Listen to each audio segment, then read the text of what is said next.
Like, holy moly, 20 inches of snow. Yeah, I heard there's an ice storm sweeping the country.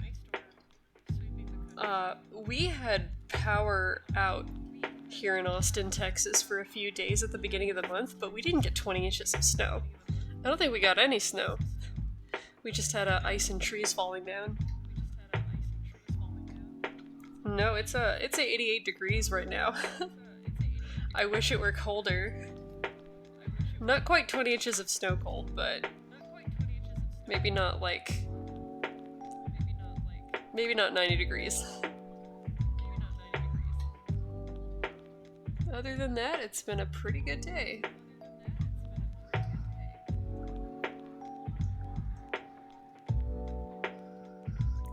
We're just gonna be working on this little guy.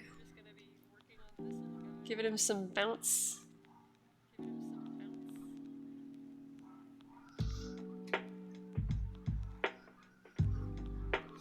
So let me get my bearings on this little guy first.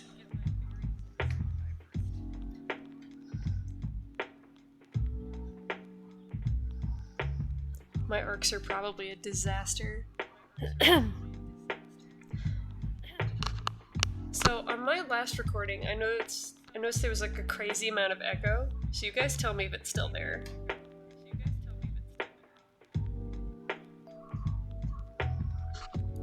It was super... I was so disappointed when I saw it.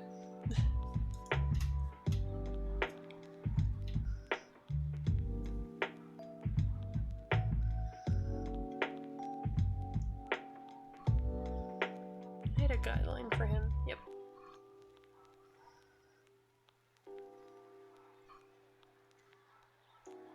Wrong one.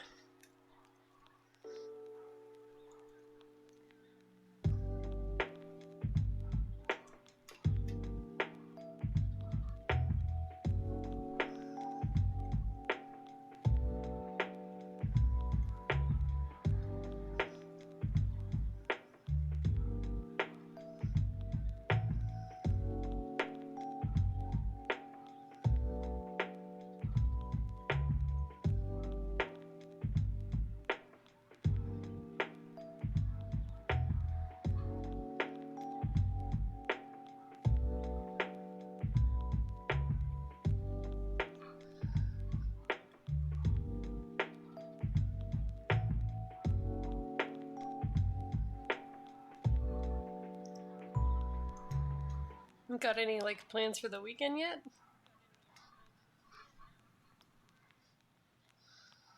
I don't. I'm just making conversation.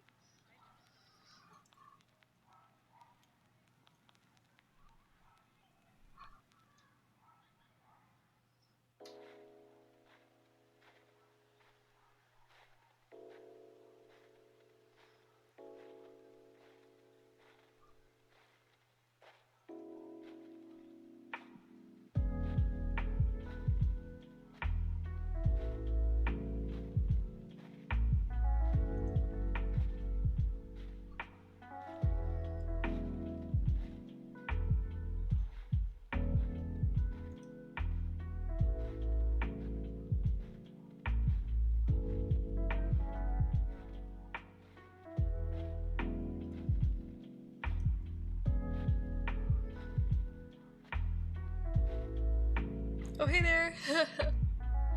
Thank you for stopping by. Do what you gotta do. Hope work is going alright. Oh. I think I decided last time that he needs to flatten out way more.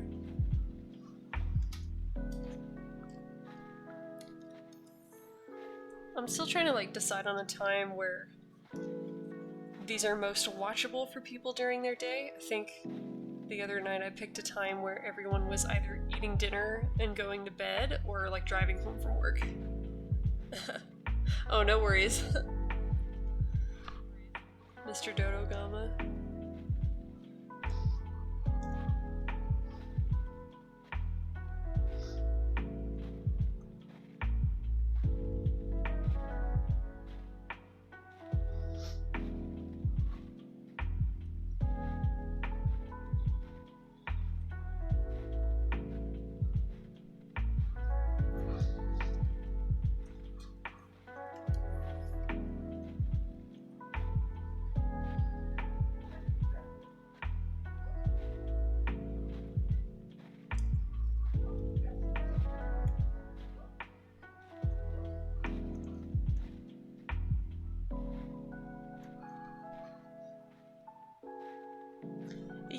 and I'm not consistent enough to keep a schedule right now, so I'm just sort of feeling out what's gonna work. At least for the people who watch.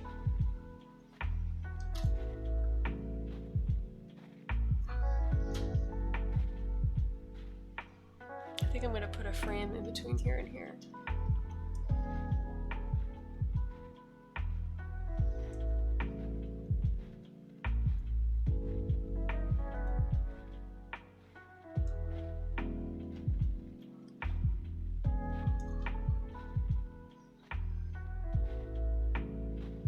Ignore his please.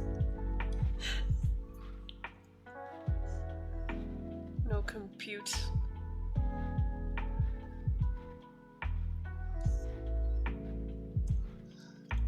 That's wrong.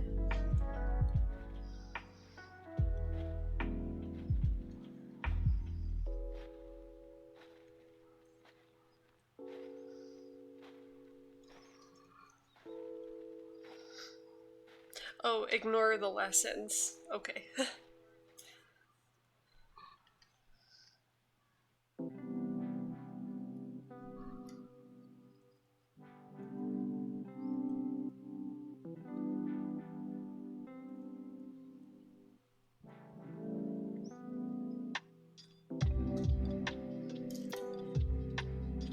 Let's see. My dog is always sleeping on my wheel, so I can't move my chair.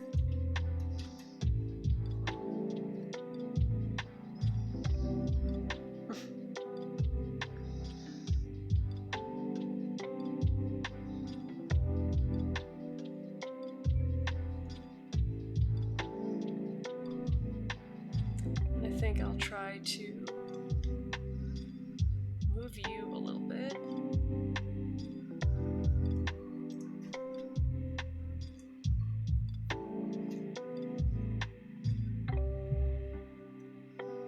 And then put another frame here.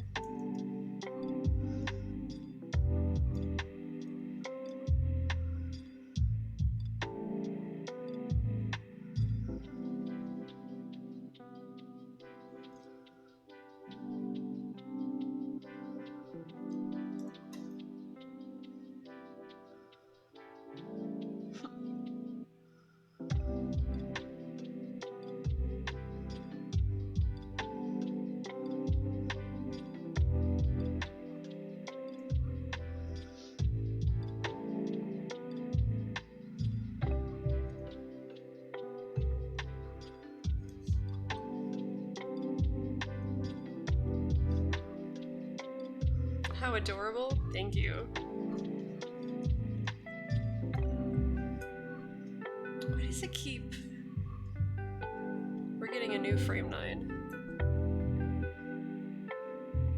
That's what we're doing. A 9 without rubbish.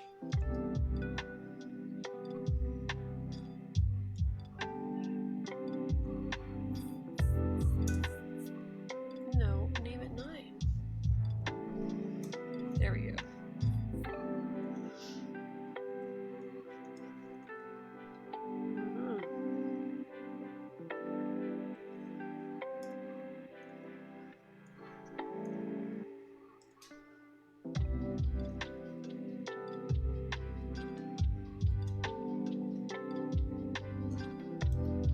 I have a pen, I should use it.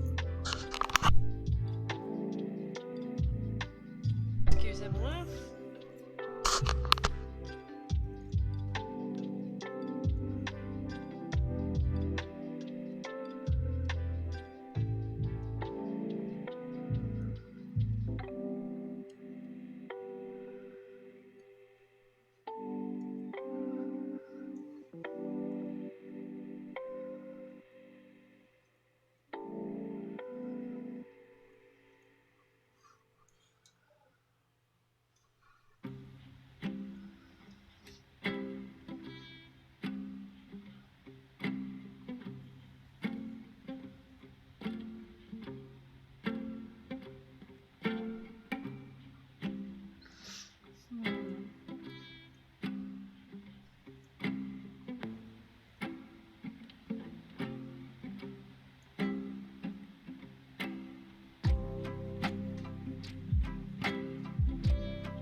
don't need that frame at all.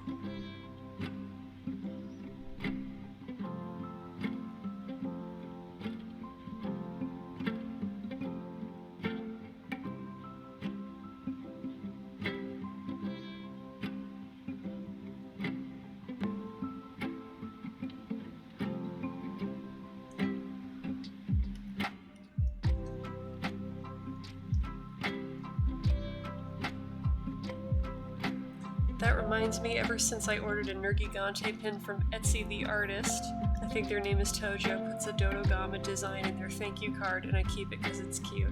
I love it when sellers do that, when they add the little, like, thank you card. I should do that. I drew one guy, like, a blue eyes when he ordered a really expensive card, but that's about it. It's so like you have to print those. It's hard to like do them all by hand. Like that's a bad idea on my part.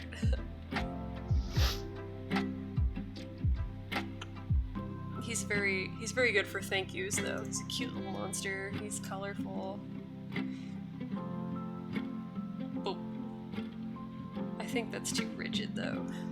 Which is gonna take me like right back to where I started.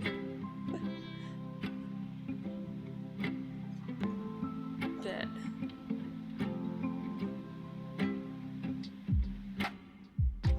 A little more rotation on that, I think.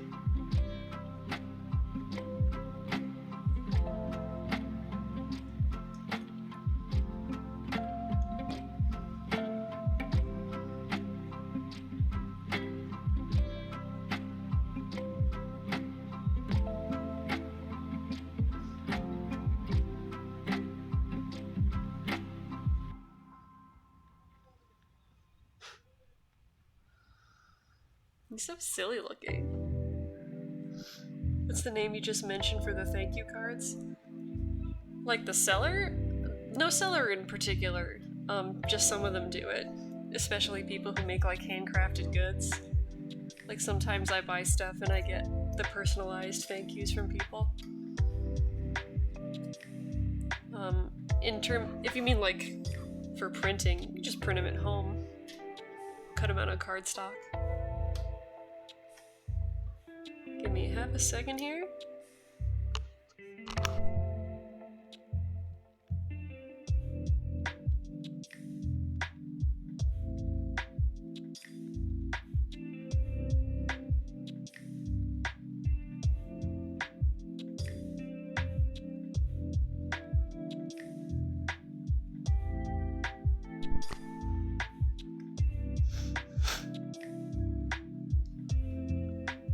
Alright, backsies.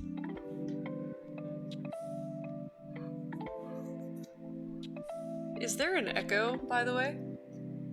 Is anyone hearing an echo? Raise your hand if there's an echo.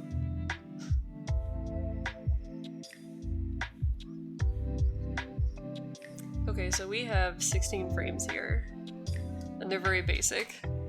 And I probably could cut some, but I'm a doofus. Oh, it looks like that at the end because yeah, we'll just cut it here. Loop it there, buddy. Bonk. Thud.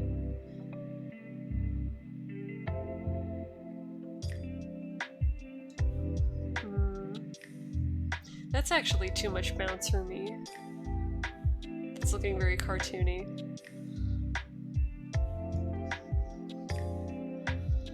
I think I'm just gonna go back.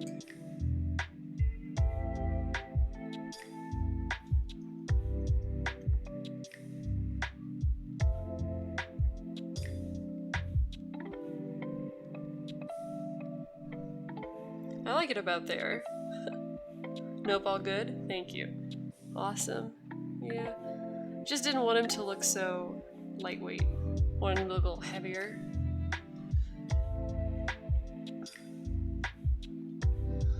It's gonna be like a super duper basic animation.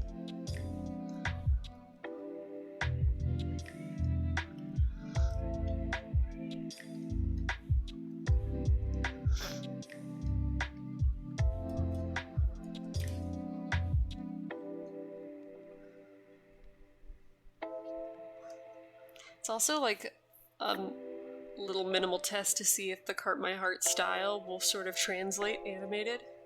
I don't know if it will, so I've got to do some experimenting. Man, forgot my iPad at home because I thought it was gonna rain, but weather said nah.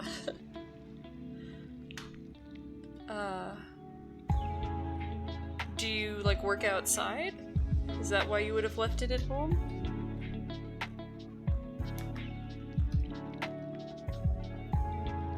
Does anyone here have, like, an iPad and use Procreate? Because I'm thinking of looking into that.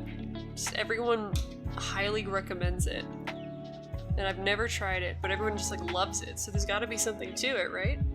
You walk to work? Gotcha, gotcha. Oh, so you can do stuff on it. That's cool. I miss walking to work. Now I walk nowhere. I have nowhere to go but Target.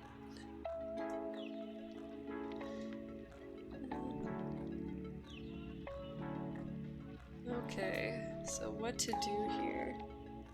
Do you hear people yelling in the background? Chat, tell me, do you hear yelling? I'm counting on you, chat. Oh, that's very rough.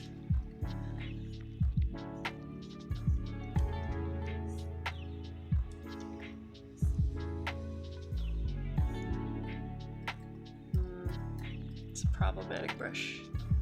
I do use Procreate, but haven't learned using its mumbo jumbo yet. Too lazy to look through it. I mean, it's gotta be... I keep seeing people touting how easy to use it is. So I assume it's, like, really user-friendly. I don't know, though. I haven't used it.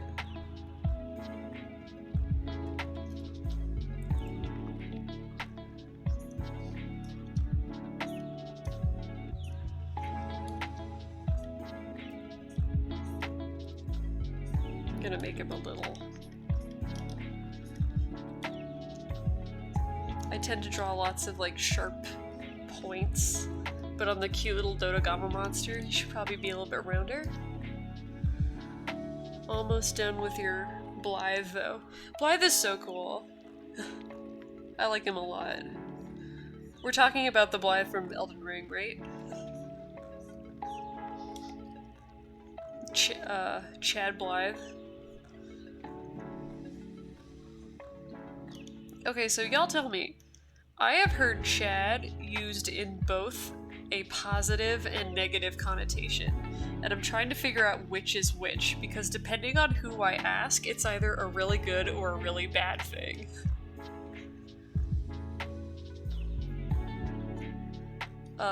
Because I've heard it used in a way that describes, like, a cool stand-up guy, and a lot of girls I talk to seem to think it means a guy who thinks he's cool but isn't. So now I'm sort of scared to use it.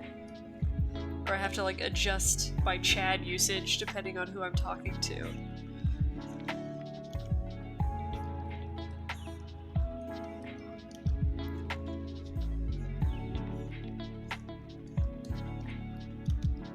Because I suspect it might be like a very internet lingo sort of thing, so people out of that loop don't like it.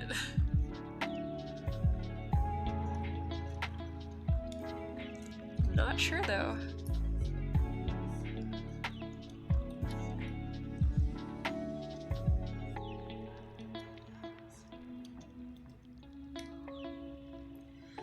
When it comes to Blythe, he's the cool of the cool cools.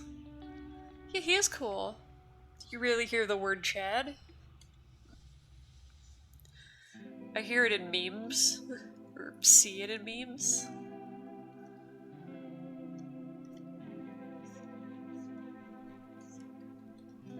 I don't know, it's like I have to sort out the context of the whole conversation before I know it's okay to use chat or not.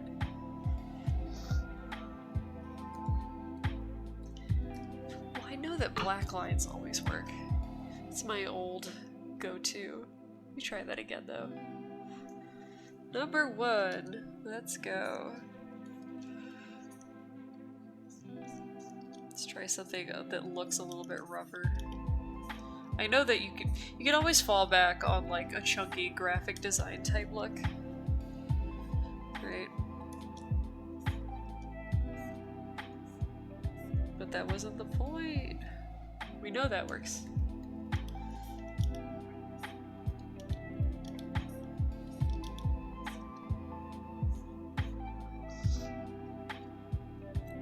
Break's over now, so take care. But I do hear from the memes you do have a point. Dude, have a good day at work. Thank you so much for dropping by and checking in. Huh, I'll look more into the Chad mystery. Until the day where I pick a Chad side.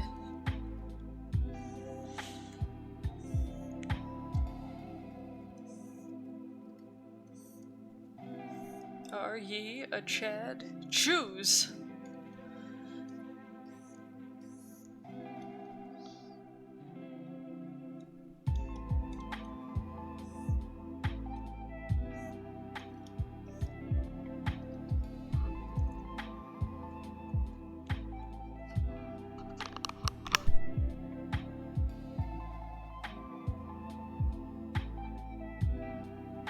Who else is here?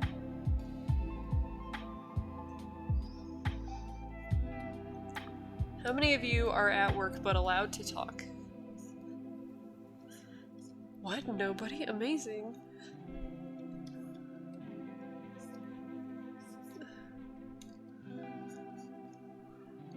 Surely someone must be at home, unemployed, like me, right now. That sucks.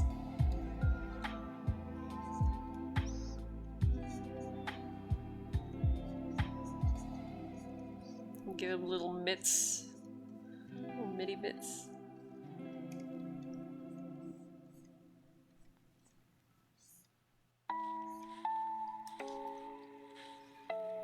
Hey! Okay, so do I pronounce your name Lagrange or Lagrange? I've always wondered. I'm gonna give him the little like Land Before Time arm fat.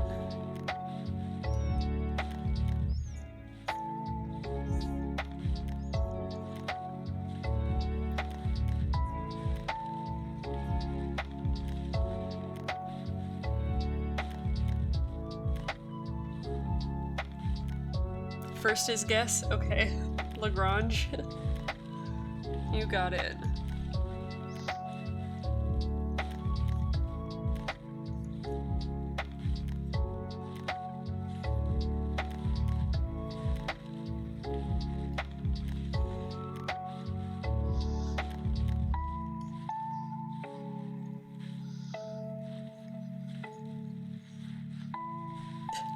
He's so lumpy.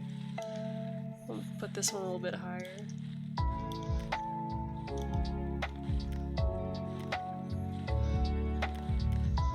He's a little lumpy boo-boo.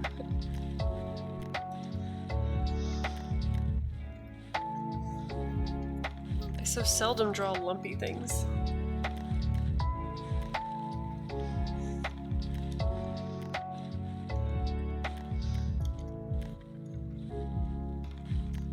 They're fun.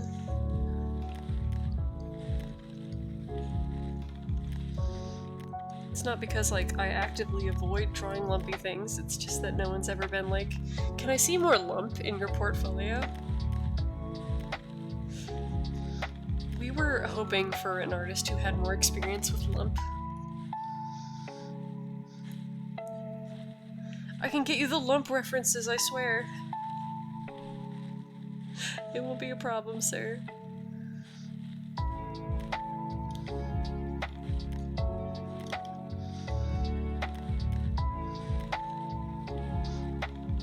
Maybe...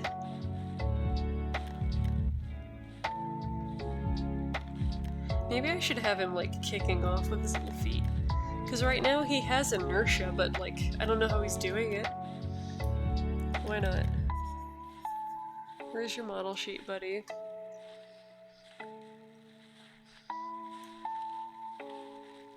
There you are. Yeah, with your little froggy legs.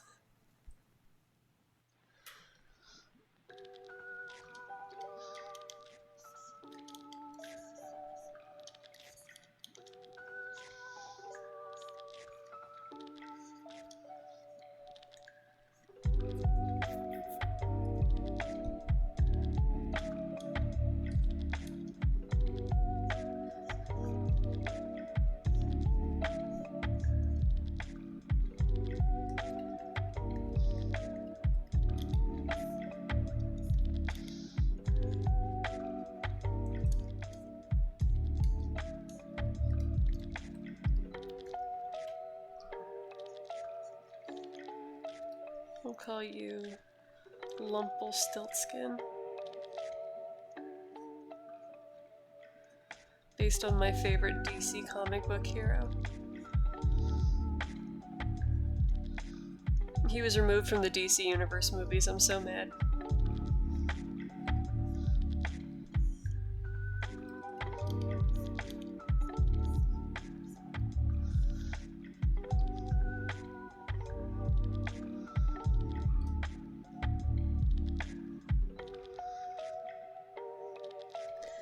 Just lift the guide up. Then I don't have to make his feet so long. Now we're thinking with thoughtlessness.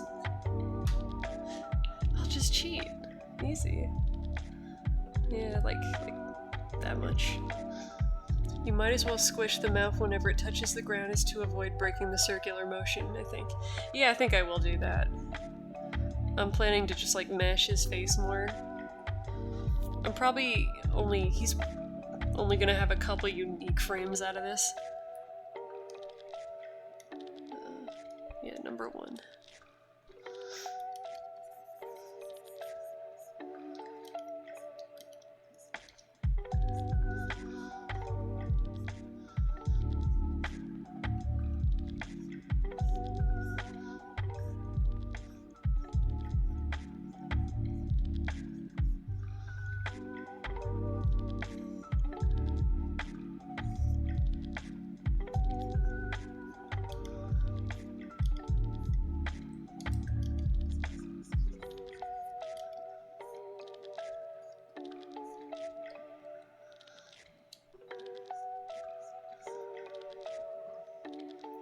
Sup?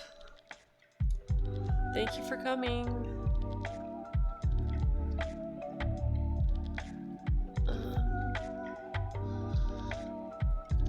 I'll put the tail higher up.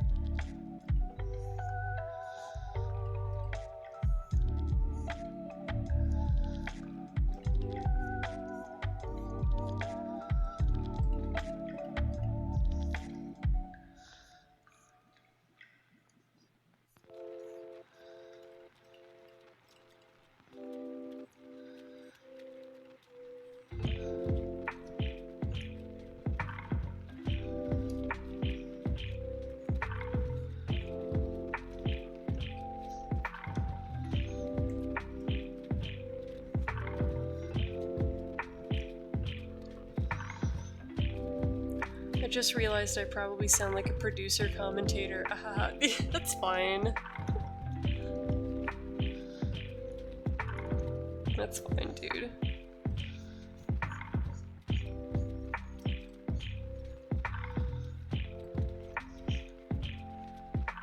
The only thing you're not allowed to do is like start reminding me of the deadline.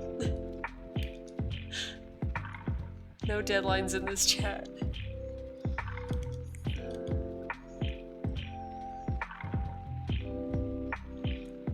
Yeah.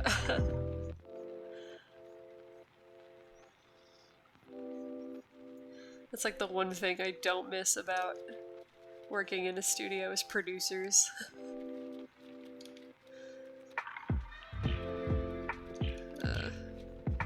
I know that like producers have like a really important role in a lot of places, but sometimes I think that a lot of producers on a team are like a waste of money. Because it's people who don't know how to do your job who are telling you how to do your job. and then are responsible for telling other people that whether you're doing that job they don't know how to do well. And that's a really uncomfortable feeling. Because they don't know if you're doing a good job or not. They have no idea how to do your role. Oh yeah. That's the look of intelligence. 1000%.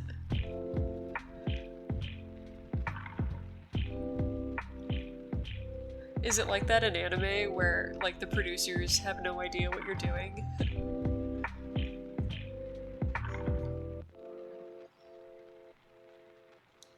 They're relatable. I don't know if it's like that in everyone's job. From what I hear about people who work in more office jobby jobs, they seem to have the same complaints about producers, where like they collect a paycheck and they don't know how anything works, and then they talk to the higher ups about whether or not you're performing well or not. It's like, you don't know how to do my job. You don't even know what my job requires.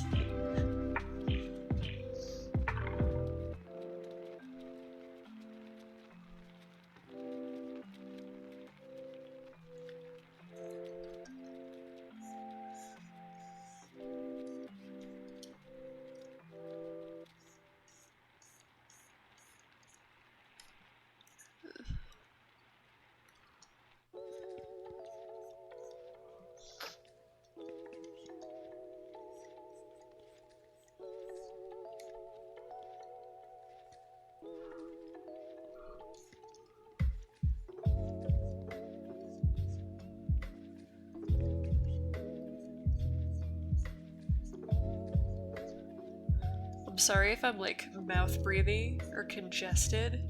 My allergies are super bad today. I'm doing my best. Let's see.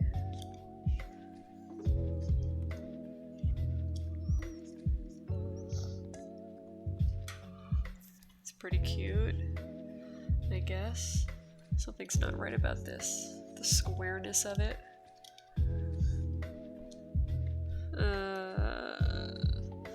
I don't know if that did me a favor though.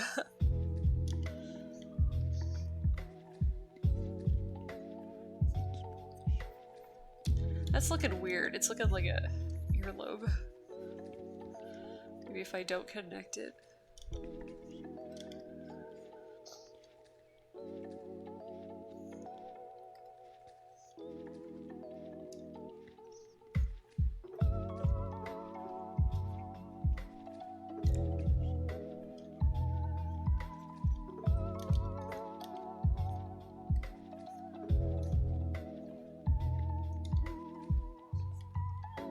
Too many lumps.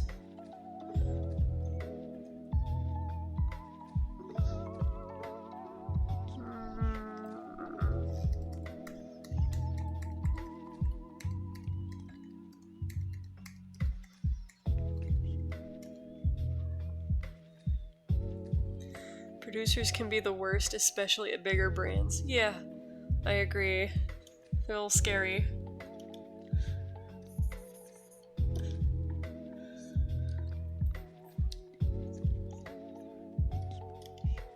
Not scary because they're intimidating, it's just, it's frightening when unaware people are responsible for whether or not you have a job.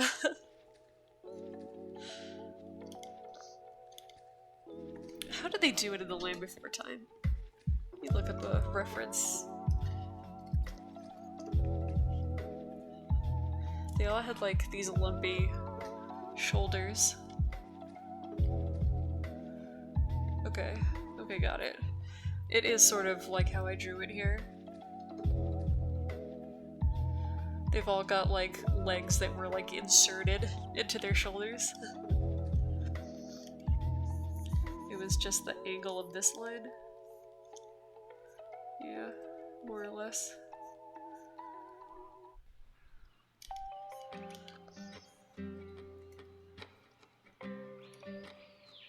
Yeah, we'll do that too. Why not? Let me get rid of those though. This is distracting. Give it room to breathe.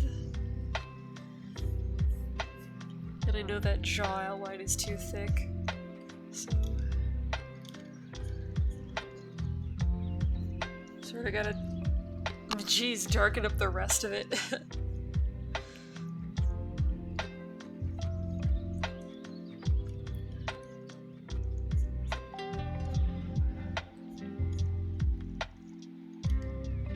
You can just move this up.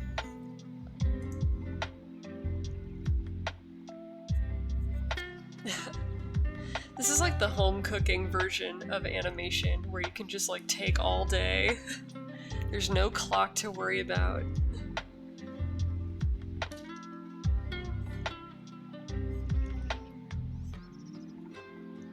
Think if a studio were watching me right now, they'd probably be like, she's so slow.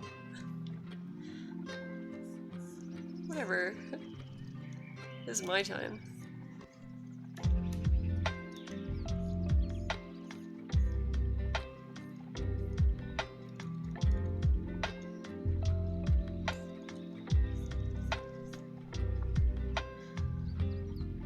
Creases on your shirt. Yeah. On my shirt? Or on him? You gotta be talking about him. Yeah, like that. Well, cause like lizards have those creases on their arm like that. Cause they do stick out of the side of them. And it does like bunch up the skin there.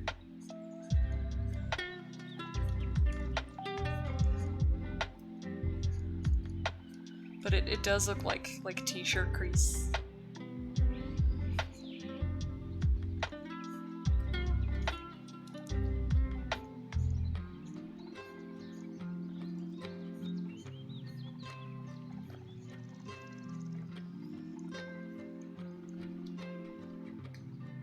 Dodo Ball just got here. Hey!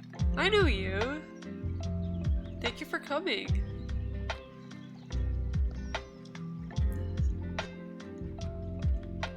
He's got like a little... Dodo's eyes are very strange. He's kind of got eyes like a vegetarian creature, sort of sideways.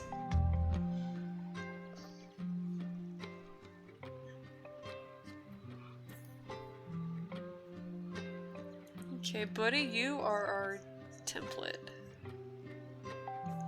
Frame number 1. The almighty frame number 1. Okay.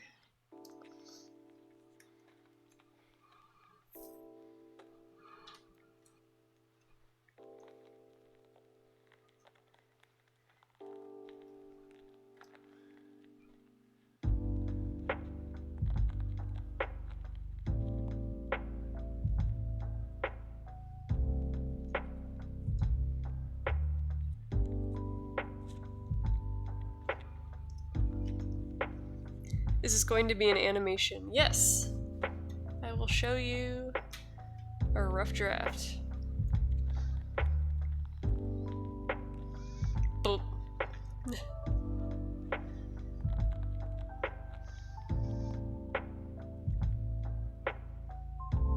Look at him go!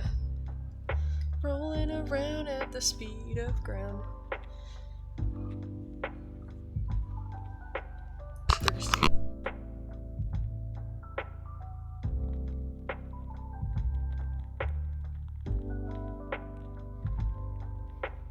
Like I said earlier, it's 90 degrees here, and it's lemonade weather.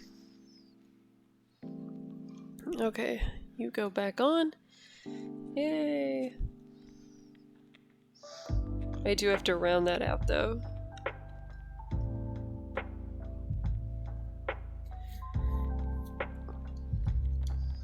There's a little kickoff.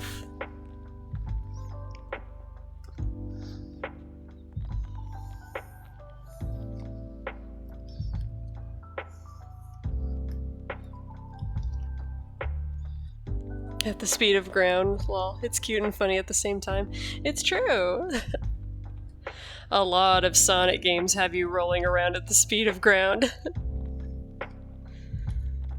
Oh, Sonic. Anyone play Frontier?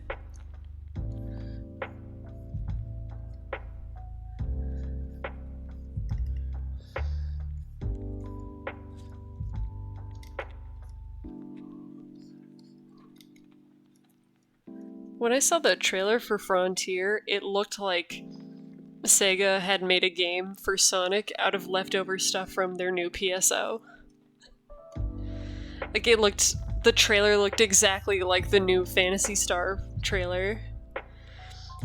You didn't play it, but the soundtrack is fire. Not yet. I have played the original 2 on the Genesis, though. Yeah, those are cool games. I love Sonic. Oh, I have to turn this way down. That's why it's confusing me. Okay.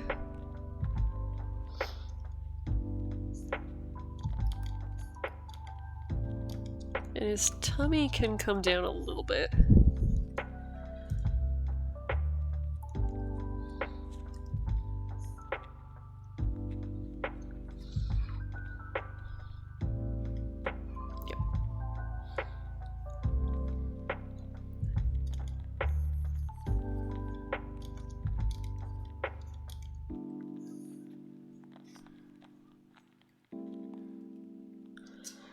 Let me turn on my shortcuts for animation.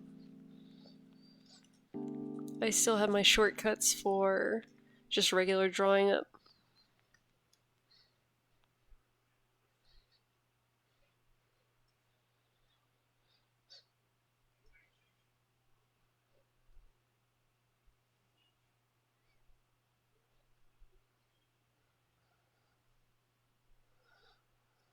Hi, George. That's your name now. Does it show my desktop whenever I click away? Just curious. Oh, now my favorite. What button is my favorites? That mess me up. Okay. We're doing good. Are we doing good? I'm doing good.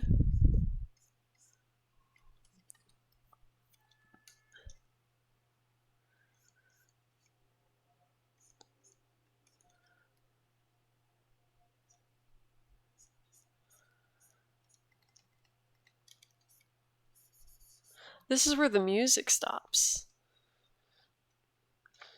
I'm gonna start looking for new music. I've used this one track every single time. And I'm starting to look at other music.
I just finished a commission tonight, so now I'm taking a break. Good job, dude.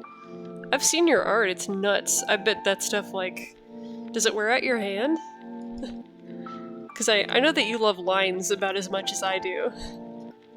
Naya will Nick, salutations, hello! Good afternoon! I think... Yes. Hold on, guys, let me check the sky and remember what day it is.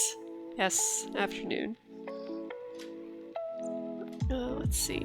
I'm gonna stick with this one as my default.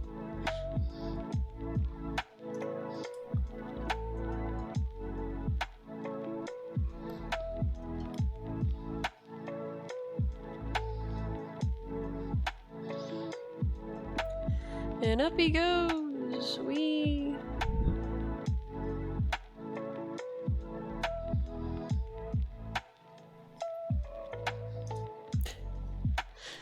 His little googly eye from frame to frame kills me.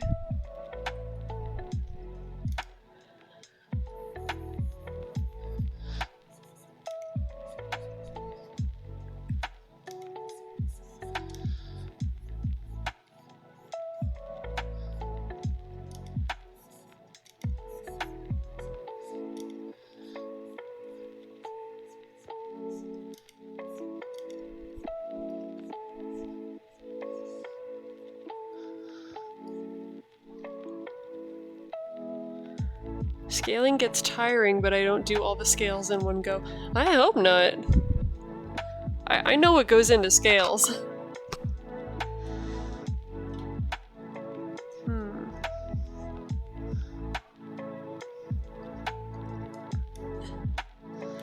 have to do his little, like, kick-off feet.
So, question for the audience. What is your favorite animated work? Whether it's cartoon, like Western cartoon or anime, movie. Up to you. Anything with like moving pictures that's not live action film.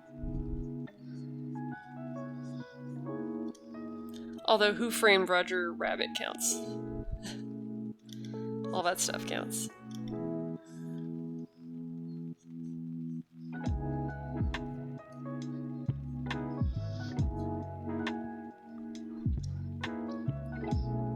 You will be graded. This is a quiz, so think about your answer carefully.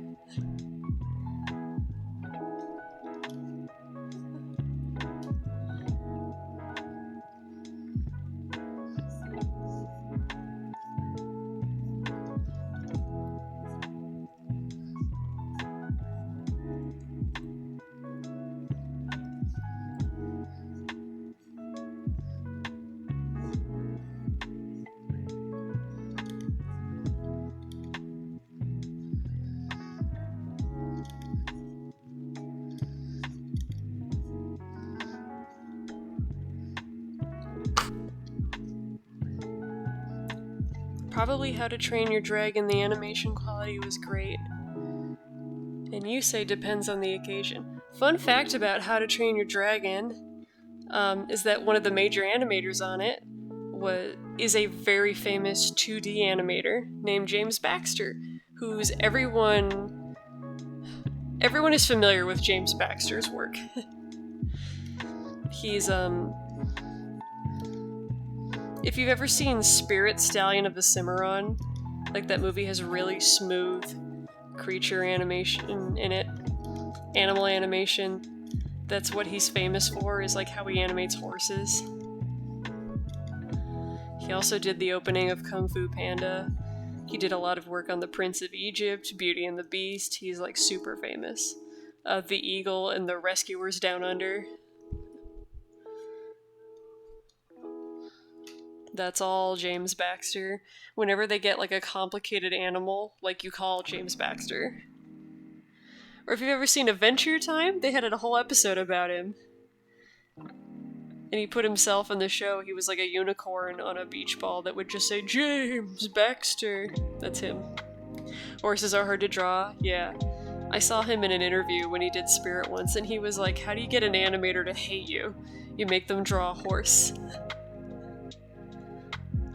Horses are really difficult. I love How to Train Your Dragon, though. I hear we're getting a live-action one. Brace yourselves, everyone. Like, jeez.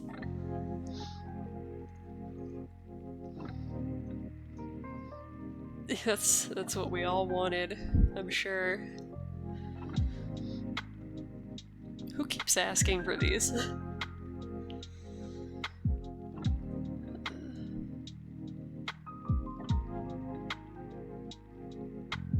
Yeah, I think I will use this one.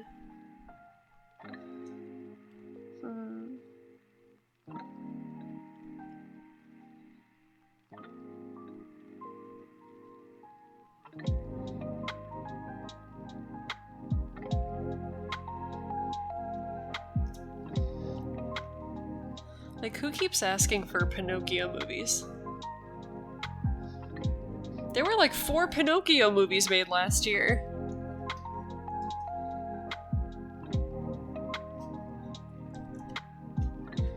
Cause like when Netflix makes like live action Death Note, it's like, okay, I get it. And then it turns out to be garbage, and then you're upset. But it's like, I can see more people raising their hand and being like, I want live action Death Note than Pinocchio. Or live action How to Train Your Dragon. Like, who wanted that? If you did, I'm sorry. I apologize for making you sound like you're strange for wanting that, but you're strange for wanting that. I don't mean you're strange for being like, I would love to see like Toothless and the other dragons in like a more high definition setting. I think you're strange for being like, yo, can we get a better look at Hiccup?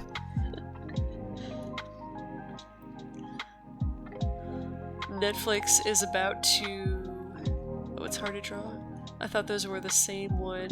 Netflix is about to make a live-action Saint Seiya movie.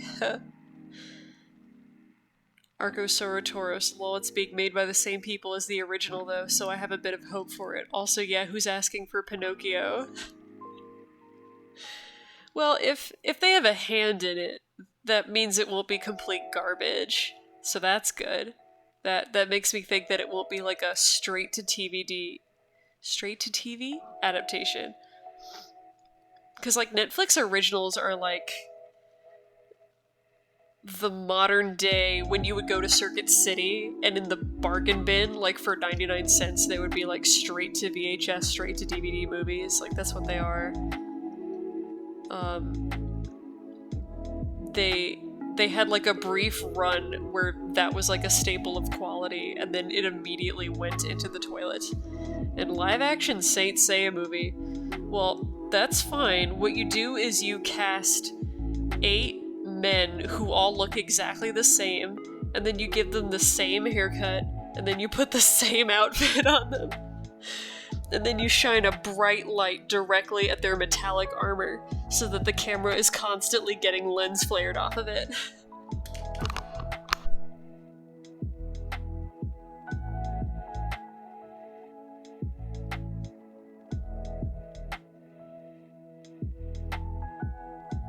I'm sorry.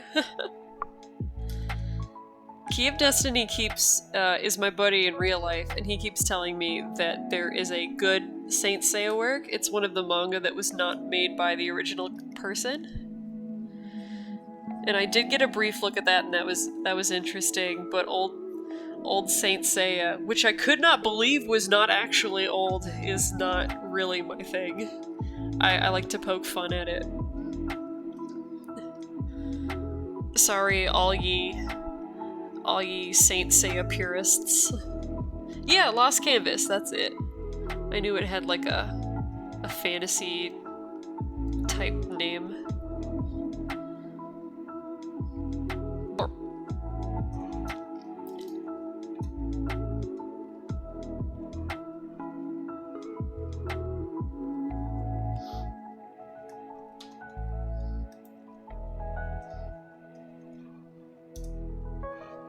I don't have... Now it works. Number lock on the keyboard. I was referring to the How to Train Your Dragon live action. I know nothing about Saint Seiya. Oh, I know. I know you were. And you've given me hope for the future that maybe it won't be terrible. I wonder if they're gonna get... I doubt it would have like the same actors in it, right? Because I don't know if the guy who plays Hiccup's voice, what is his name? He's got a distinct name.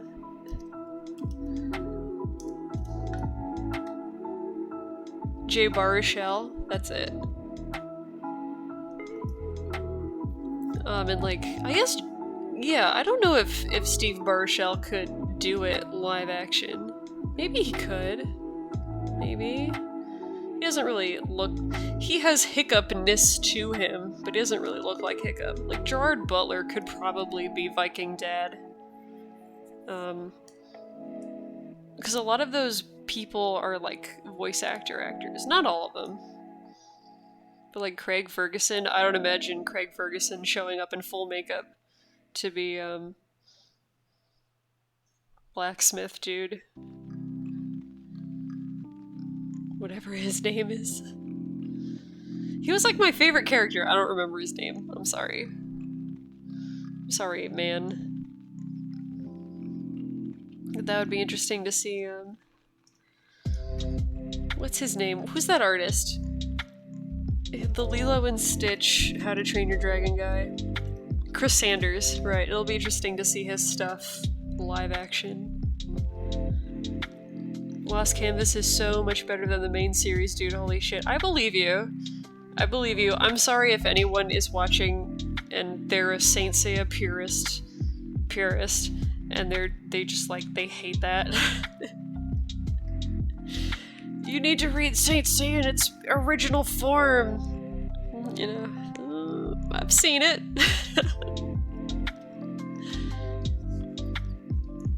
I love reading about the guy who made Saint Seiya, and he was like so depressed while he was working on it, and he hated it. He hated making it. And then, like, something happened to him where one day he just, like, got over it and he was happy again. But, like, you read the artist notes at the end of every volume and this guy just sounds like he's gonna kill himself. You're just like, are you okay, dude? You good?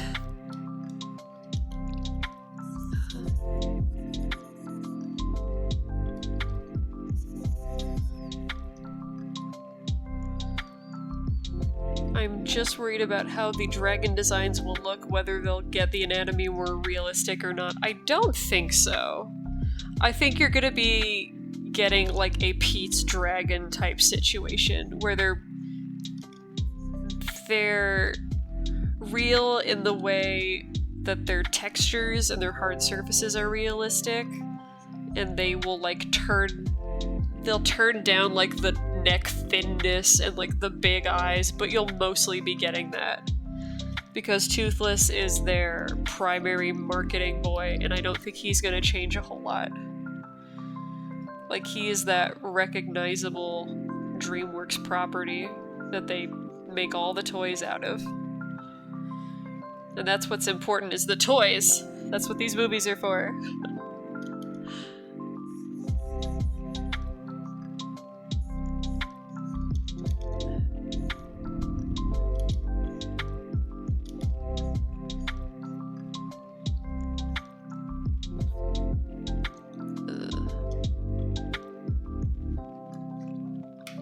That's the tail, okay.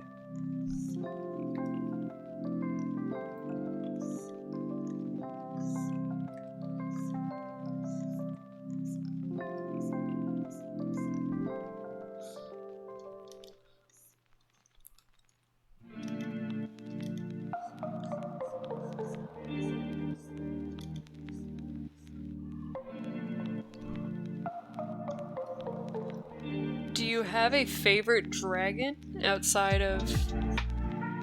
Well, no. What's your favorite dragon in How to Train Your Dragon? I like some of the monsters that they showed in the book in the first movie that I know are in, like, the TV show.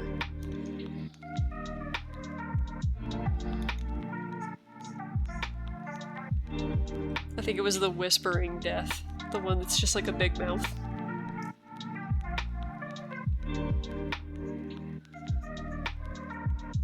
And I like, the Red Queen is the final boss of the first movie, right? Or is it the Red Death? Maybe it's the Red Death. The really big one. My brother is always, like, working on the size charts for those monsters, trying to figure out how big they are. And he says that, like, all of the official data on them is wrong. Because he's, like, measured them. And I think he said that they're like way bigger than what the animators said. A lot of the time the animators don't know, they're just looking at what their blender scale says, or they're just throwing out a number. They're like, I don't know, I worked on it like 2 years ago. It's big.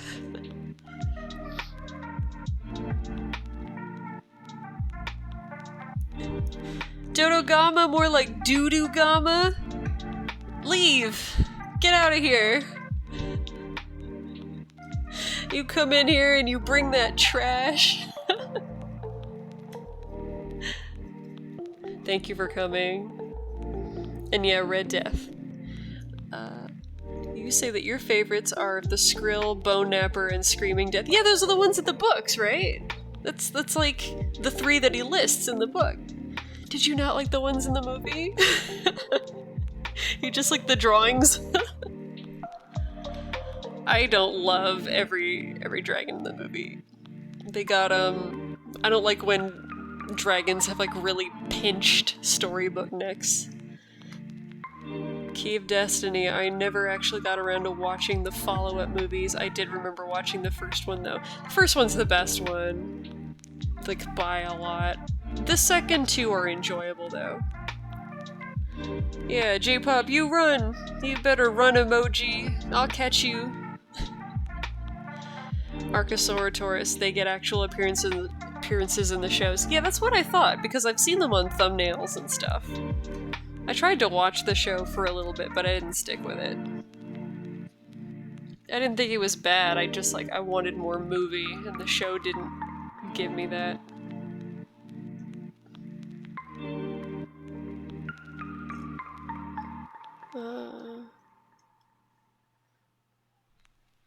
You will go here. And you're gonna flip.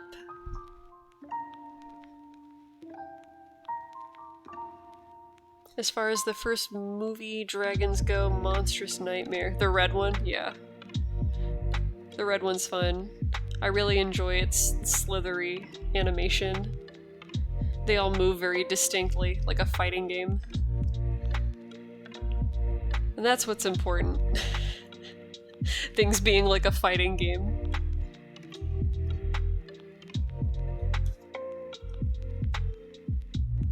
Oh, I just realized. If I have him like digging into the ground, he wouldn't pop up. That means I have to... Oh, shit. Okay. Technical difficulties. This is what I do all the time. I don't think about my animation. You go up. Mm-hmm. Big oof.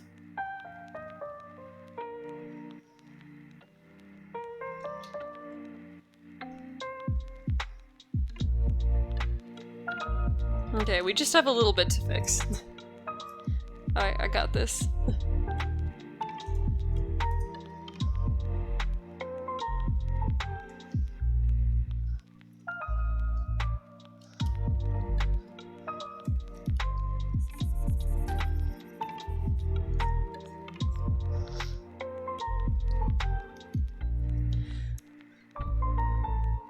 Everyone in the chat, tell me your oh, you asked a question. So what was the thought process for this animation idea? I'm making an animated teaser for Cart My Heart, which is getting, I hope, a proper launch in 2023.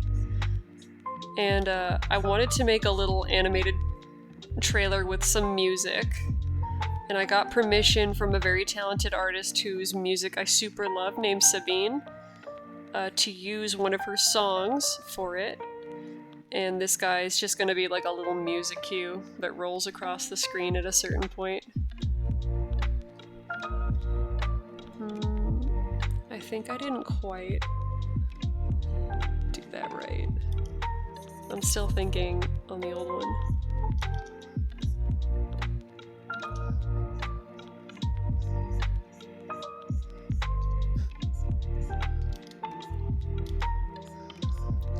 So yeah, he's just part of that. He's just like a little... I can't say he's brain dead work because I've already made a mistake. But now, everyone in the chat, favorite dragon, go. From a movie or anywhere, what have you.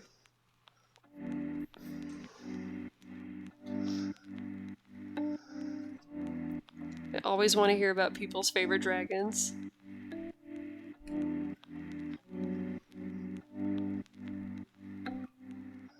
Blue Eyes White Dragon, yeah. Classic. Kazuki Takahashi firmly believed that people would remember more easy-to-read shapes, which is why his dragons sort of have like a really distinct geometric look to them. He believed that simple shapes were more memorable, so that's why Red Eyes is like these like prongs, calipers, and then a Blue Eyes has got like a big bullet head, and they're very simple.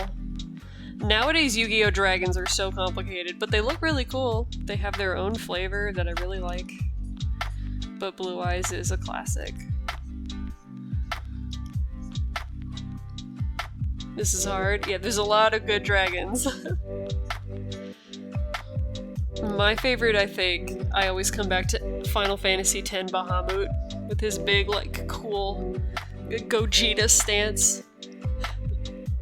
He's a little humanoid than I usually like, but I think he's awesome. I think he's so cool.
Dude, you're being timed on this. You gotta answer quick. You didn't study for the quiz? It's fine.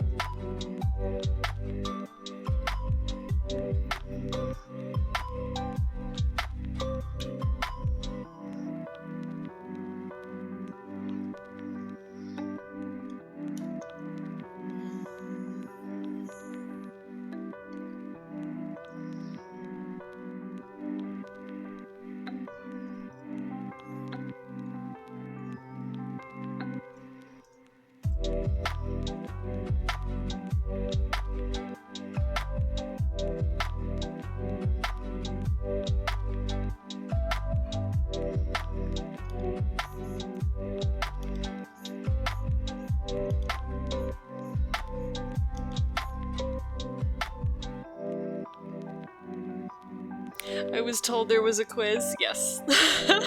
There is a quiz. You weren't told, rather. Definitely. This is a twitch.tv/quiz, so do your homework. A dragon that doesn't speak English. So not Draco from Dragonheart.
A dragon speaking to a human just doesn't feel realistic, especially in movies. In a lot of Western fairy tales, they talk to people. So there's definitely a foundation for it. I like it when they talk to people. I don't like it when they sound stupid. But they're often intelligent beings in mythology, so they gotta be able to talk. You say either Monsterverse King Ghidorah or Smog, followed by, Syraxes?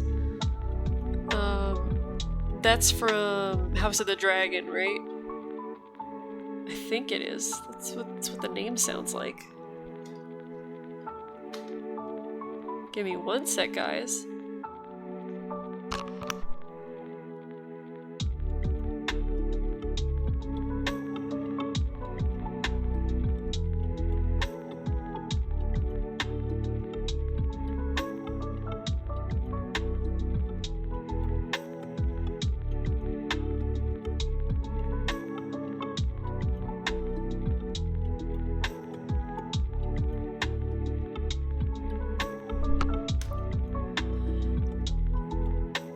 Animator pro tip: work really hard for a long time on an animation and then forget to save it.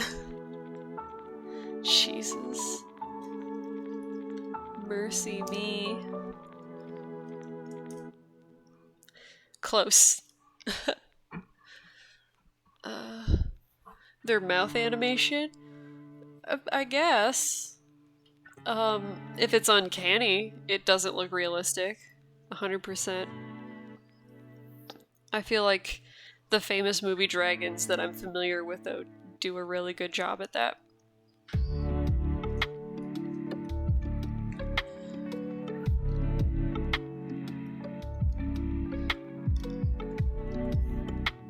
Like Smog, Draco. That's it. End of list.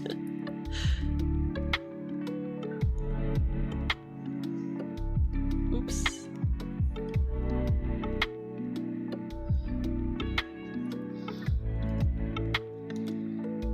I did a dragon talking animation recently. Copper Dragon from D&D talking a little bit, but I didn't put it up. I meant to. I forgot I did it. I was just like testing out some spine, refamiliarizing with the software. It was just as annoying as I remembered it. I think this tummy is gonna be a headache for me. It should not be like that. It shouldn't be like that either. Whatever.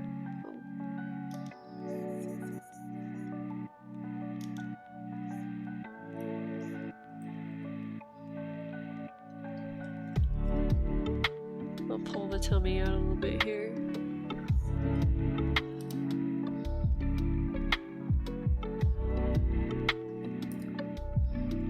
And the tail. Oh, I should have done that in the other order. Whoops.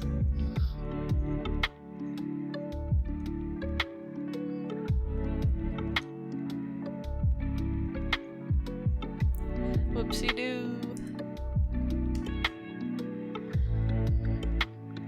I tend to like dragons with serpentine necks and animation. Oh, then Syraxes is the devil-looking one, right? Am I right? Oh, I pulled the arm away. So I can save the tail. That's gotta be. Because he's like all that.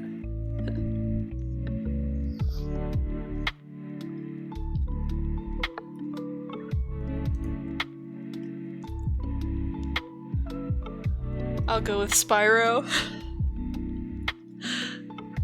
Spyro's a cutie. I don't know that his games age super well though. Poor Spyro. At least his first games didn't. Those are like the only ones I played. One of his games is super weird, right? Like it ends with him and his girlfriend like dying. Like saving the world from the apocalypse or something, and it's like you fight the final bad guy in hell or something. It's nuts. I remember watching it being like, is this a joke? Did someone make this or is this the game?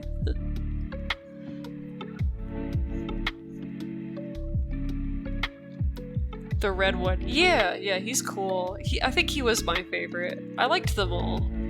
I liked them much more than the Game of Thrones dragons. They had much more personality. They were original. I really don't like Daenerys' dragons. And I know that a lot of people interpret that to mean that I'm a bad person, but I didn't. I thought they were boring.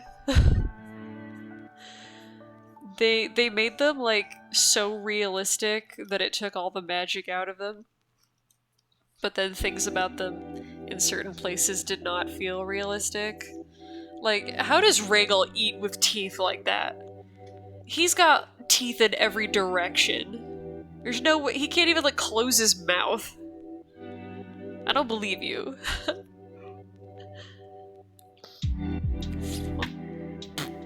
Oh, I have to make that frame.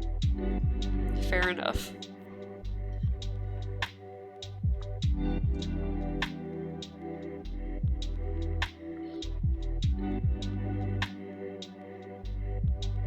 We'll take 4. And we'll go backwards. every time I copy and paste a frame, it degrades the line work a little bit, so I try to go back to earlier frames. That's just something from working with rasterized graphics, which a lot of animators do not. A lot of animators are smart and they would be using vectors here. Not me though. I'm a rebel, an idiot. Okay.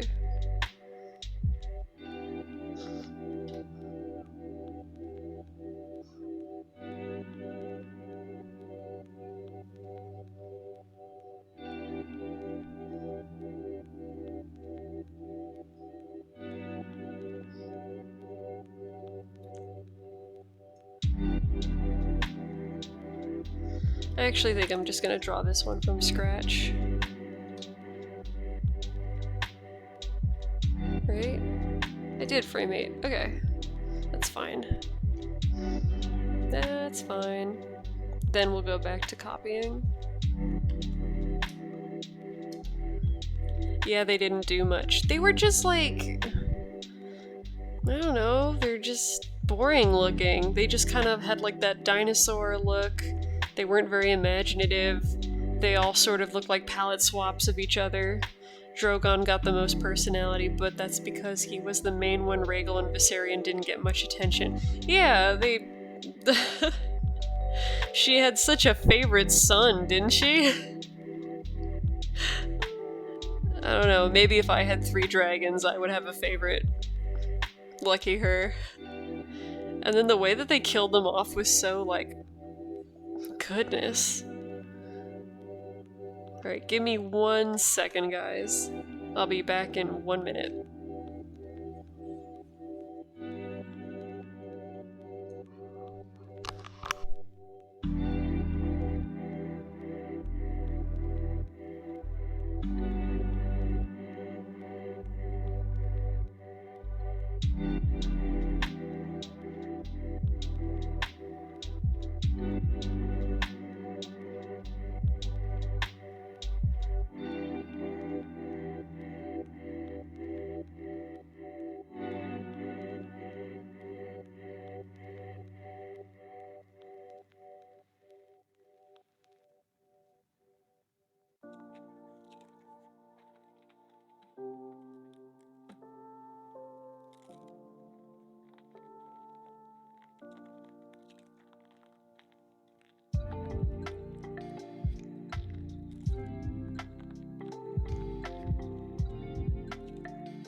I'm back.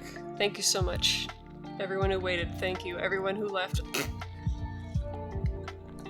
You can leave if you need to leave. This is not high stakes. What were we talking about? Dragons.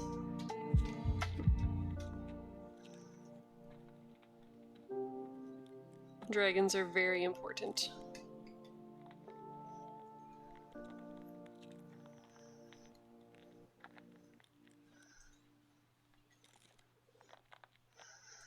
Ooh, this little goober.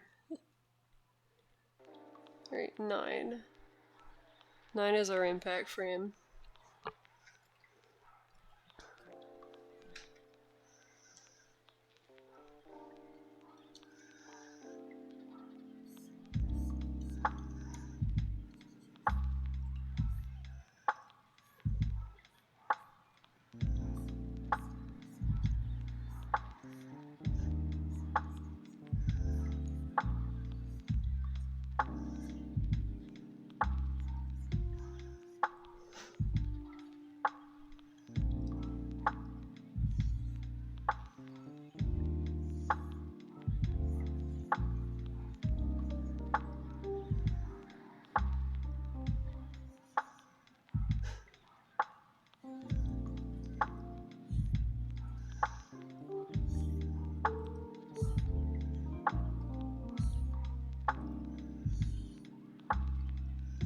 Make such square curves.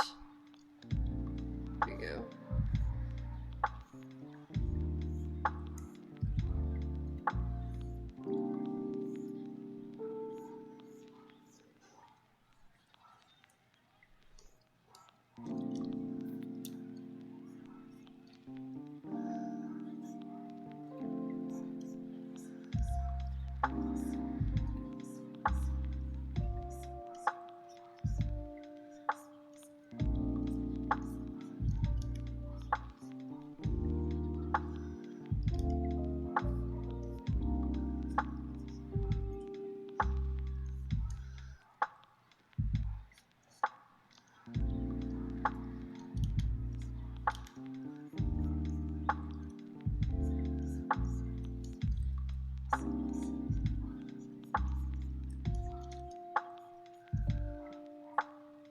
Head went squish, yes.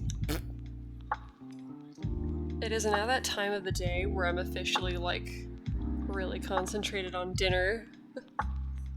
I want to eat pasta.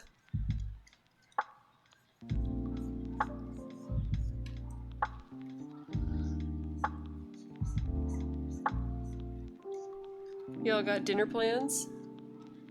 Or do you just, like, wild it?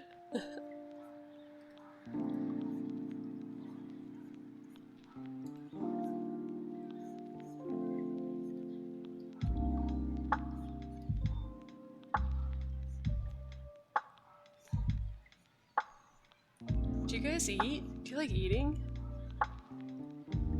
This is the conversation topic I picked. This is where, like, my headspace went. Do you guys like to eat food?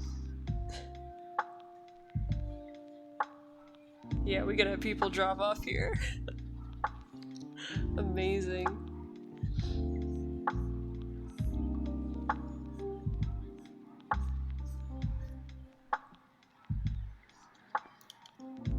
For anyone who was here when I streamed yesterday, and I went off on Trigun Stampede, I watched episode 7 today, and I have more complaints. I think I'm not gonna keep the head blob. I think I'm just gonna round him out, see how it looks. Yeah, I'll be dangerous here.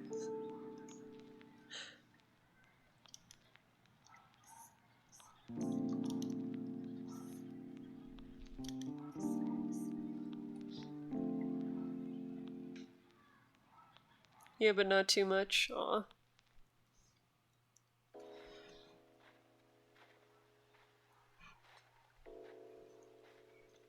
Let me get an idea of where 10 is gonna be.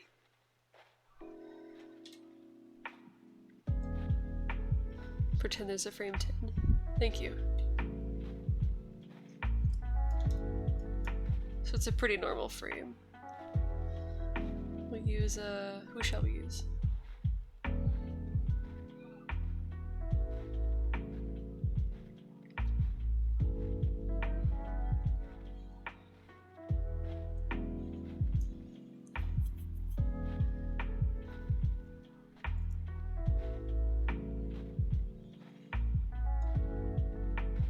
Yeah, we'll go with 6.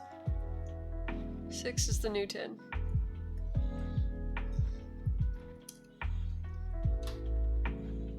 I did not say 6A, I said 10. Thank you.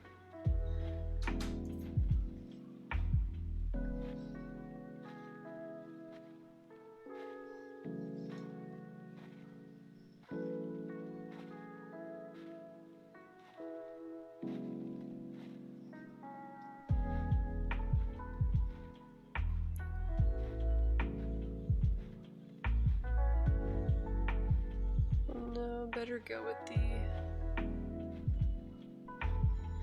We can flatten him a little bit, but I should probably trust my draft.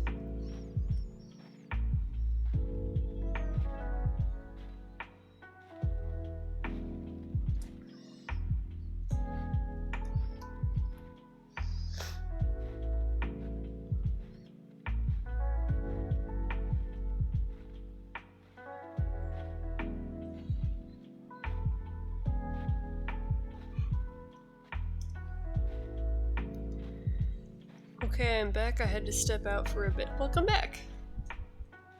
You didn't miss anything. Not a thing. Tell him, chat. Like, you stepped out at the perfect time, dude.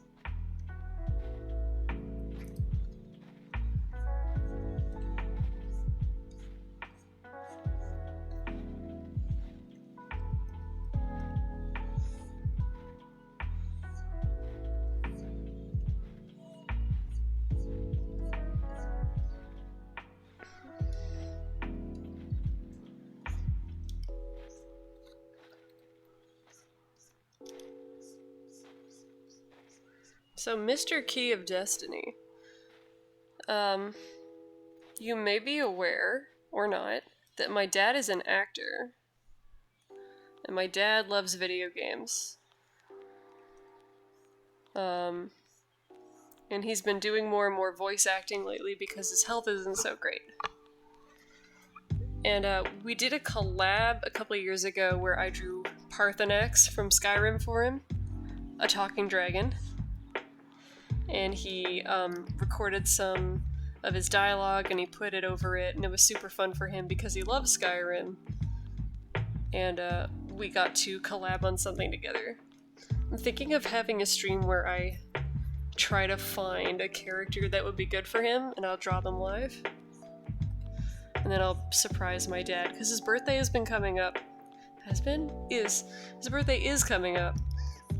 And his health hasn't been too good. Like, he was supposed to come out and visit me this month, and then he wasn't able to. You need to listen to that? Let me see how quickly I can find it. Maybe I can just link it. My dad posts daily, so... Let's see how fast I can scroll here.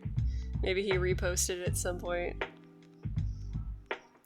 But I'm thinking some character from Elden Ring, maybe. Like Rykard. Oh, I can find it. Amazing. Great. So this is my dad's work.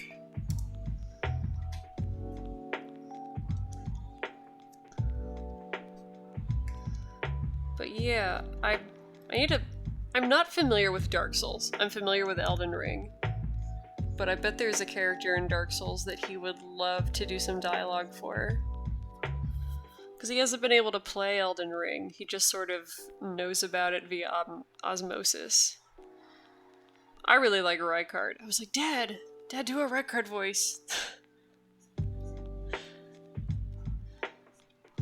And I think some characters don't need covers of them being done because they're so perfect. Like Hugh the blacksmith. Like, who wants to hear a different Hugh? Hugh is so near and dear, you know? I don't want a new Hugh. Not in my America. I should probably know that guy's name, since I loved his performance so much. Rykard would be fun and cool at the same time. I agree. Rykard's like my favorite character in the game. I just think he's so awesome and epic.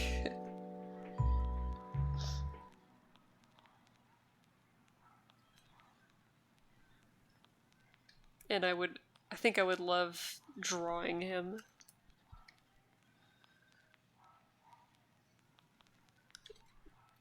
But I'm more concerned with picking a role that I think would be really good for him.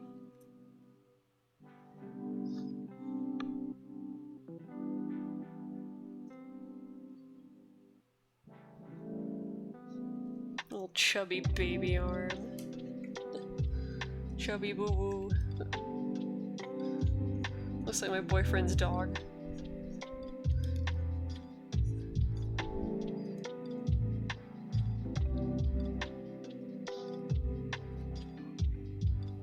There, back to this disaster. Let's save it. Put it off for just a couple more seconds. He should do Gavlan from DS2 Lamau. Gavlan. Lonesome Gavlan. This is a dwarf? Oh yeah, he'd probably love this dude. My dad always loves the dwarf character. Grumpy old tankard monster. He's so little. Or at least he looks little. Maybe he's 9 feet tall, I don't know. Oh yeah, I see a picture of him now and he's just wide. They're always different. Yeah, maybe. I'll look into that guy. He doesn't look especially fun to draw, but I'll do it. He looks like a drawing a machine. Finally, I'm here. Hello! Thank you for coming. Thank you for making it.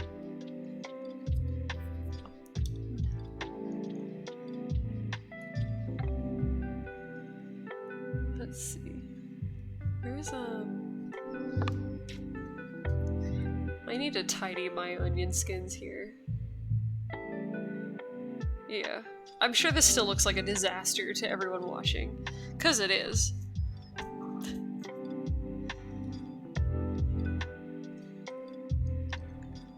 It's like definitely a horrible mess.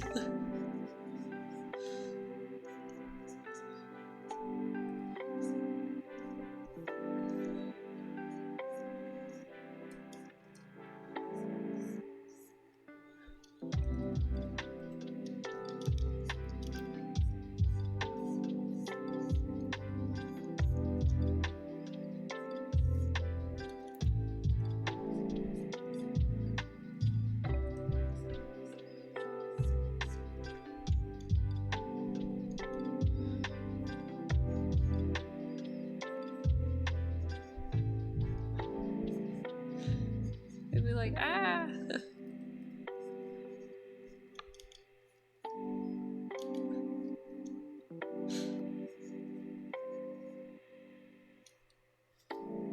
Probably can move that back.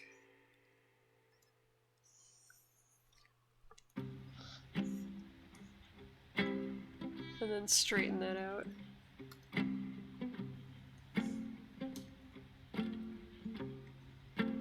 And then I'll change the arms here.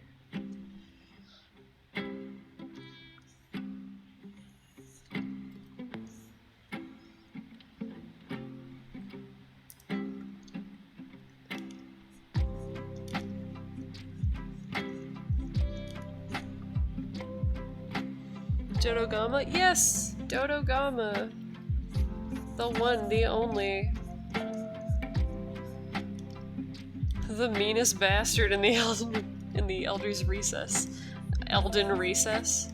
I don't want to go to the Elden Recess. It sounds like a bad time.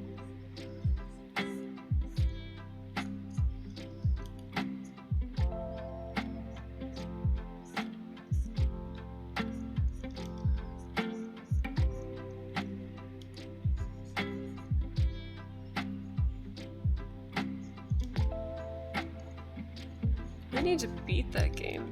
Damn it. I need to beat both games. I haven't beaten World, I haven't beaten Elden Ring, and I'm like right outside the front door of both games. Both games' final bosses. I don't know how I'm gonna beat Elden Ring though. It's so hard. Not like the game, like the Elden Beast. I haven't finished World, no, I never beat Iceborne.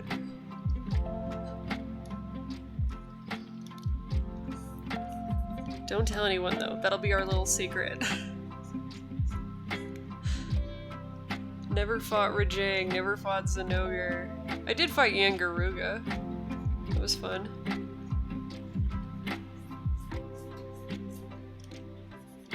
And I have fought Elatrion. Those are the post-game monsters I fought.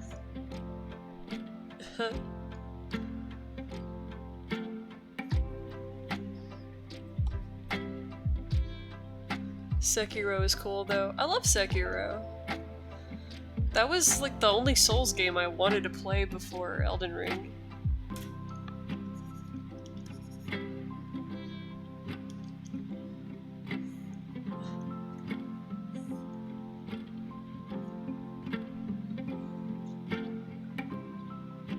Granted, I finally got World last year after I found a Series X, just started Iceborne this week. You're gonna love it, dude. Iceborne is a step up.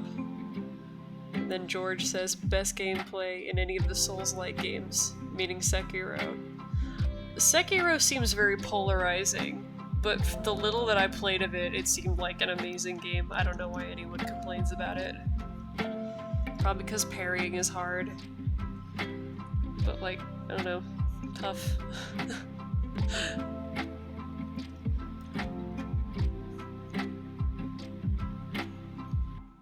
Get good. Skill issue.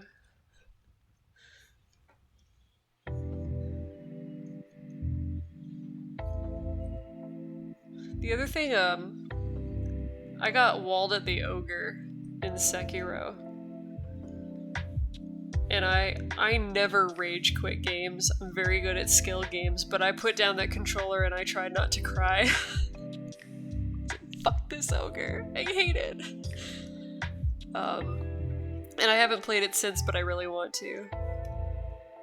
And my friends told me that the ogre is sort of the hardest fight in the game because it teaches you how to play it, and until you figure that out, like, the game doesn't make any sense. Like, Elden Ring has not been as hard as I thought it was gonna be. At all.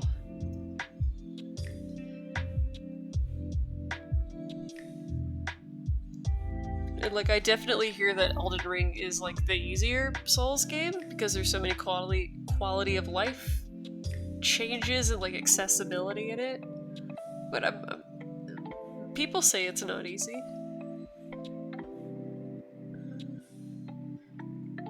It changes the gameplay style of just hit and roll. Yeah. You know, it innovated.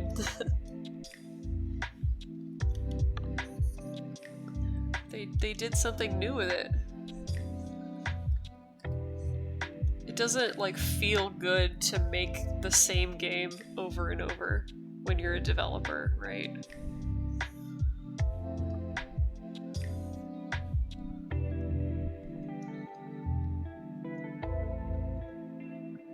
Genichiro is the boss who challenges your skills for the first time. Is he like the swole dude from like the Ninja Gaiden Xbox game? He's the guy who's like, get out here and do your job. Like, you find him in a house, right? Or like, in a building. Yeah, I'm sure that's a helpful description. The guy you fight in the building.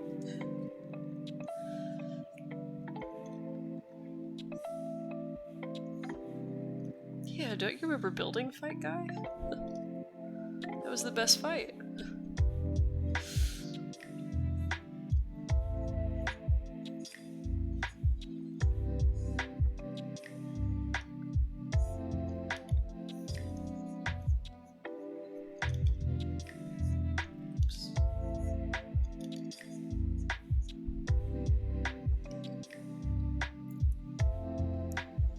The guy on top of the castle. Okay.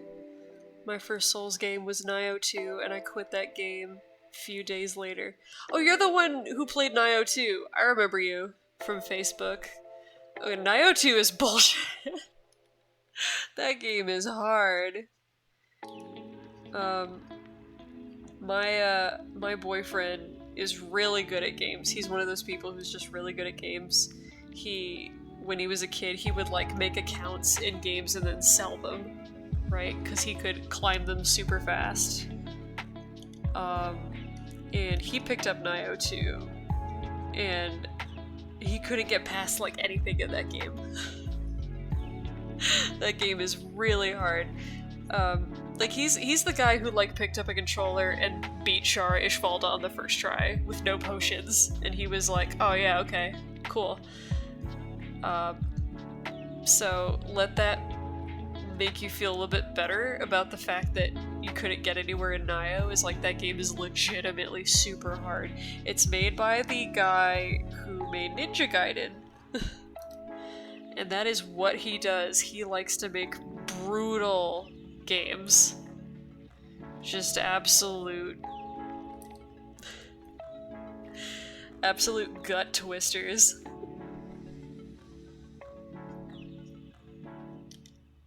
I was gonna give it a try later.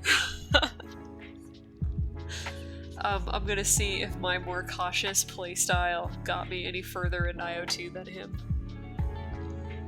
I think it is, yeah. I would bet money on that. I would bet money that it's harder than any Souls game. Because I've seen all the Souls games. And, the Souls games at their core are sort of like old school platforming games where you would get better at it the more you die, and then you just like memorize the level, and then you can speedrun it, and then you never have to think about it ever again. Nioh 2 will change it up. There's no memorizing the level in Nioh 2. That game wants to keep you on your toes. It's got the parry system. Enemy AI will change. Like, it's nuts. And it's such a shame because no game makes you look and feel cooler than Nioh 2, and then you start playing it and you feel like an idiot. Like, it's got the most beautiful character creator I've ever seen. Nioh 2 is Koei Tecmo, though, and they made Wild Hearts. You can see a lot of reused assets in Wild Hearts that you can in Nioh 2, and Wild Hearts is far more playable than Nioh 2. So if you like Monster Hunter, and you liked Nioh 2 but you couldn't get anywhere, pick up Wild Hearts. Wild Hearts in itself is a great game. Oh boy, then I shouldn't have started with that game if I hadn't played a Souls game before. A good entry for a Souls game, I think, is Elden Ring. There's a reason it was more successful than any other Souls game. It's because it's more accessible. There are more safety nets so that you don't get frustrated and rage quit the game. I think just about everything about it is built better than previous Souls games. I thought it should have been Game of the Year. Wait, it was Game of the Year! Yeah, we did win! Okay, yeah, it deserved to be God of War, is what I meant to say. Feel free to quote me on that. Amazing game. I like don't know how they made it.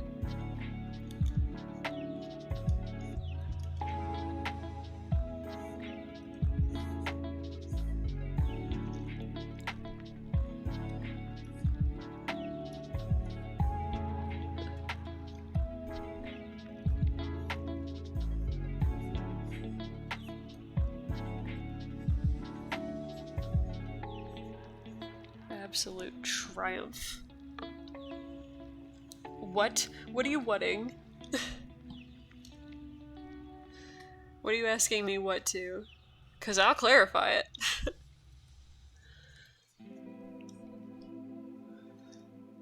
His little feet go bye-bye.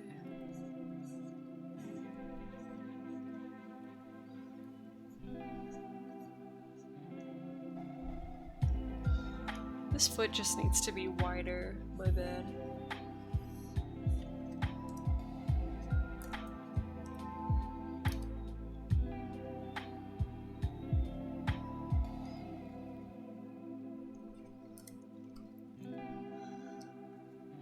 IDK, when you said that Elden Ring is easy, I don't feel ready to play a Souls game. I've seen gameplays and it looks hard. It is a skill-based game, but you can do it. I can do it, you can do it.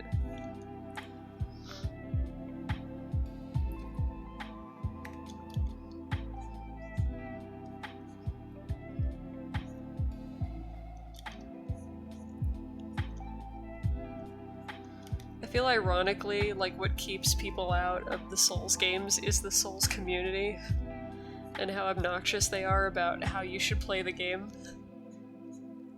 Just don't listen to them and you can definitely play the game. What, you play with armor? You dodge roll?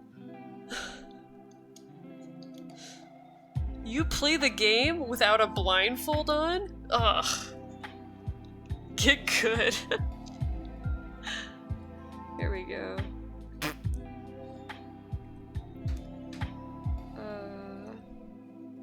Was there really so little knee there? Okay.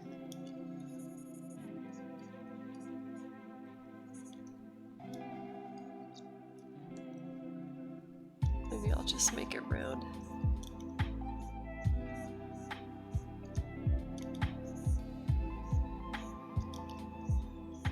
Although I will own that I'm having an easier time with Elden Ring than a lot of people expected. I'm okay at skill-based games.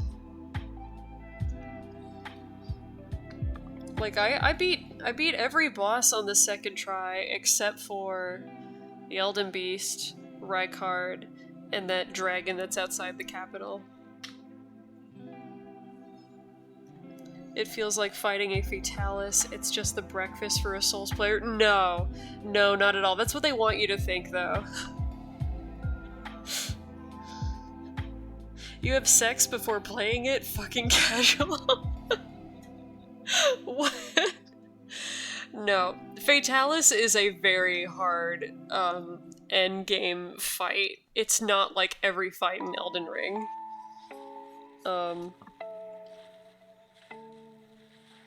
I actually think that Elden Ring boss fights in general are easier than Monster Hunter World just because the enemy's health bar is significantly smaller.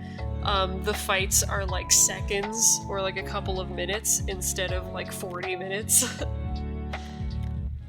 You know, it doesn't ever throw like that much health at you, ever. Ever. You can do it. Squish.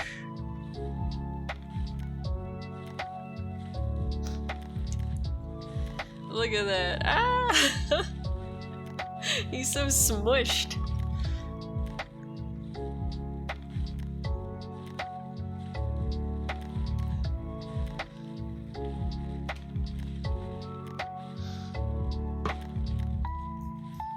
It's adorable. Yeah, it's funny. It's fun to be able to draw stuff like this.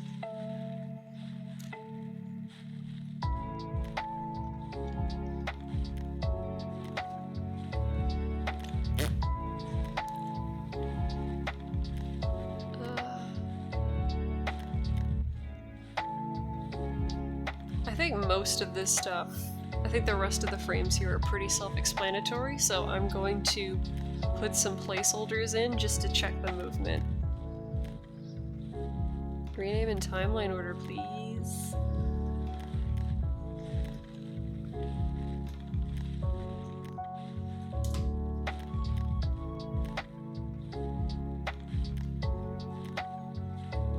That is so cute. Yay! We're here for the Q content.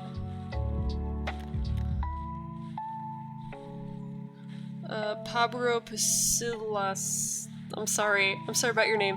Have you played Monster Hunter World? If you've played World, you can play Elden Ring, like, easily. I even think that, like, the level of challenge is more balanced in Elden Ring so that it's more playable than World. World can be very grindy.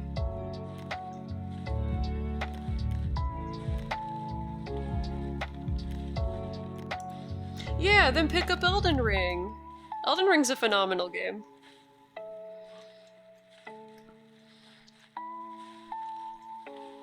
And, I have a friend here in Texas who is a game dev. And he's a senior game dev. Like, he's been around the block, he worked on EverQuest and stuff like that. And he enjoys the Souls games because they are good games. But, you know, we laugh at the community because people who wear I beat a Souls game and you wear it like a badge of armor. It's like, we're game devs, so those games are designed to be beaten. So, like, don't ever put someone down because you beat a boss and they didn't. Like, it's an artificial challenge that you bought, that you paid for, and that was designed to be beaten. So it's ridiculous that people get in, like, such big dick measuring contests over these games, because it's like, dude, like, real life is much harder. You don't need to, like, be, like, beating your chest about winning a boss fight. You know, everyone can beat the boss fight after they try enough times.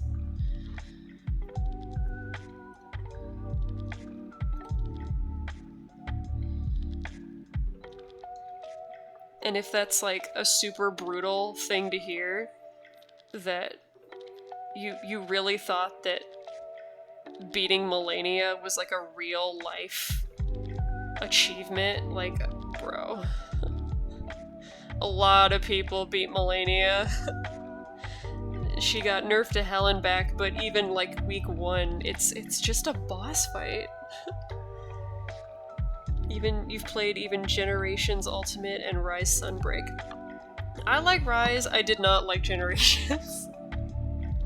I could not go back in time and play the older games. I thought they were so annoying. I rage quit Great Macau. If that tells you anything, right? Like, I've breezed through Elden Ring, but Great Macau was my rage quit fight. I hated it. Those controls are so janky, and the game sucks. The fact that, like, monsters can kick you out of the map so that you can't cart. The way that you have to paintball them to find them. Like, how much scrambling around you have to do to find shit. Mining, sharpness, your weapons breaking, standing still while you drink a potion. There's so many things! There's so many things I didn't like! And none of that is fun! I will stand here and I will defend Lunastra's fight that people think is bullshit because you have to micromanage and mitigate so many things. But you know what? It's got nothing on older Monster Hunters. Like, absolutely nothing. I think that's sort of how you can tell if someone is a world baby or not, is if they think if Lunastra is, like, not okay or not. Because I can't imagine anyone who played the old games, like, thinking that Lunastra was such a big deal if you stood still every time you drank a potion. and you accepted it as okay. You gotta friggin', like, plan choreography around Lunastra. I also raged at GU for the old mechanics. Yes, they're very rage-worthy, because they feel so bad. they feel like it's not your fault every time you mess up. When you die in like a modern game with like really tight controls like Elden Ring or like World, like you don't feel like it's your fault. In the old games you don't feel like it's your fault, so it's twice as frustrating. Yeah, people will be like, I beat this boss without weapons or without pressing buttons to prove that I'm better than you, and it's like, yeah, touch grass. Like, dude, how are you doing in real life? Let's talk about that. People who want to wear the boss fight as like this major accomplishment, like ask them about what they did that week and they won't have much of an answer for you. Let's see.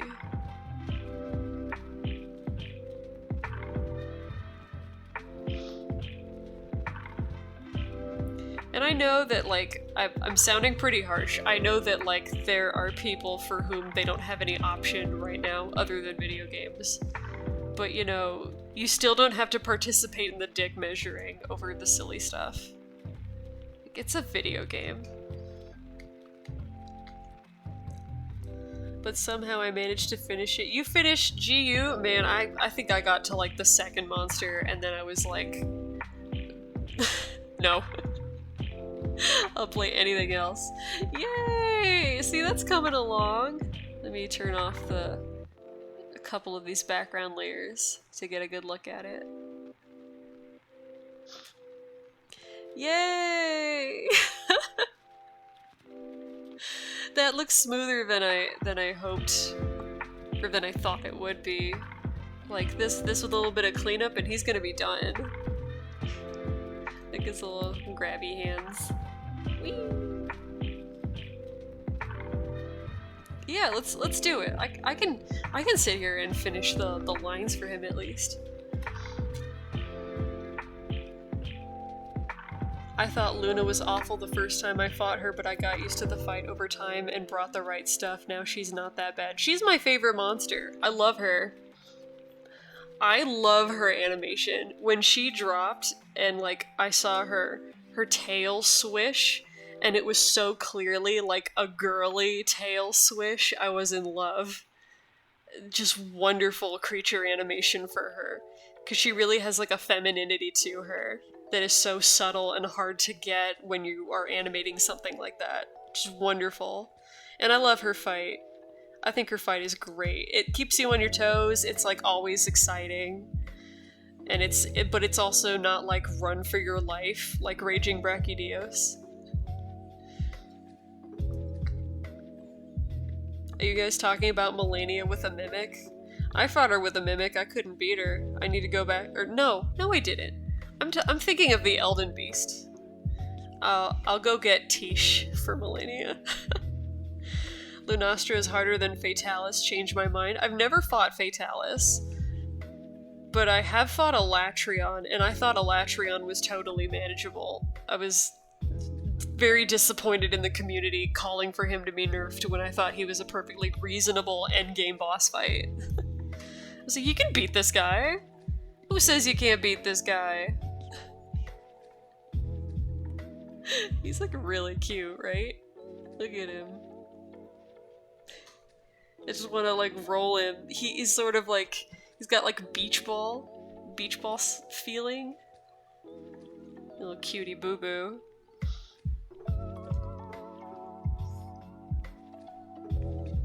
Bring this up a little bit, and then I'll fold his arm out. Oh wait, no. They would have come further down because of the mush. That's what I'm gonna do.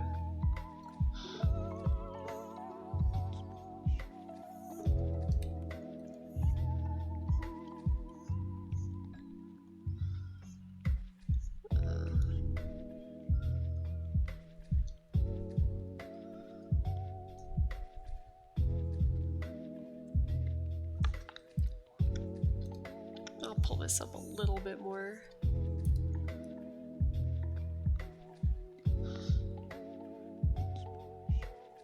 Cute Dodogama, yes. We have a friend who says to get good because he beat her without Mimic. but use fucking Rivers of Blood. I use Moonveil, which I know is a very meta set, but you know, you can use the meta set. It's like... Guys, and I know it's guys, sorry, I know it's guys who are like, I beat her without this, I beat her without that, I'm better than you, and it's like... It's not a rule. Like, what are these arbitrary playground rules that are like, you can't use this, you can't use that? You sound like you're making up rules to Duck Duck Goose. The devs put those things in for you to use. They worked very hard on them for you to use. And to have fun. And to not feel bad about yourself. When things like games that people work really hard on are used as tools to bully people, it is the worst feeling. It's so scummy. It's like, get out of here with that. Like, you took my art project and you used it to say that you were better than the dude next to you. Like, chill. Chill, dude.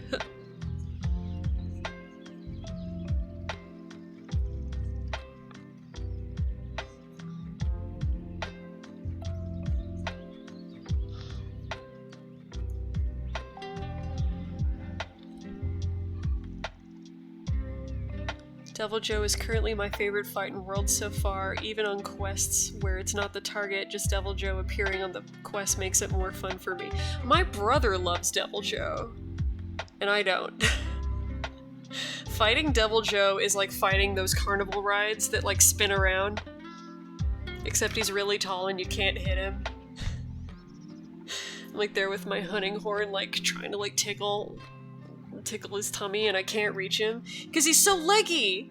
He's so long and then he's so tall. Like, how am I supposed to fight him? I need like toe cables. Yeah, he's like that, Lamo. If it is in the game, use it. Yeah, it's there for a reason. It's there because they were like, I bet the player would like this. And then dude bros be like, you can't use that. Yeah, I can. I paid $60 for this game. I can use what I want. I can get the experience that I was intended to have. Thank you.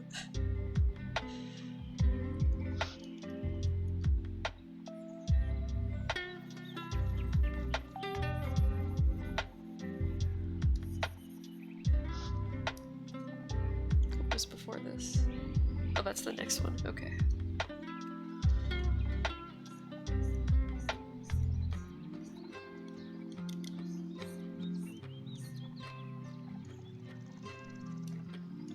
I'll put a little fat lump here. Maybe not that much.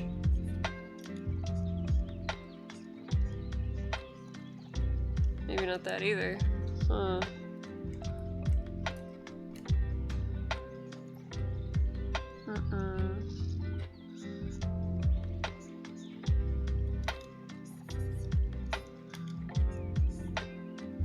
Yeah.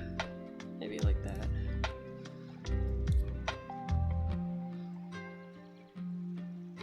No. Maybe I just won't make a big deal of it there.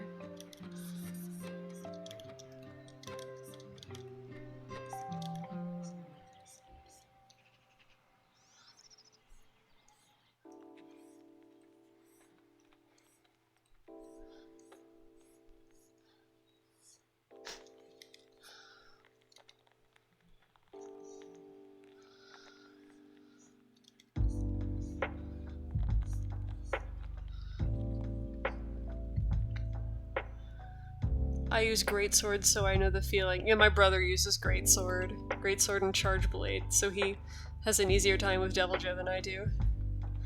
You hit his toes until he falls. That is how I do it. Yeah, I guess that you have to.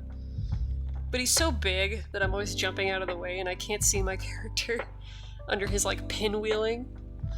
Normal Barioth is scary as fuck. I don't mind Barioth. Or just explode his face with a bowgun. I don't play gun. I tried to play bowgun once, and it was like the worst 14 minutes of my life. I got I like went after a low rank Anjanath and I just got murdered. It's not for me.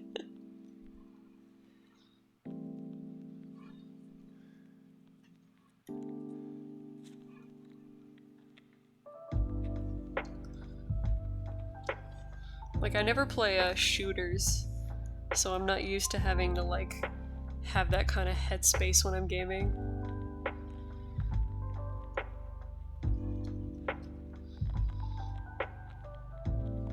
Okay.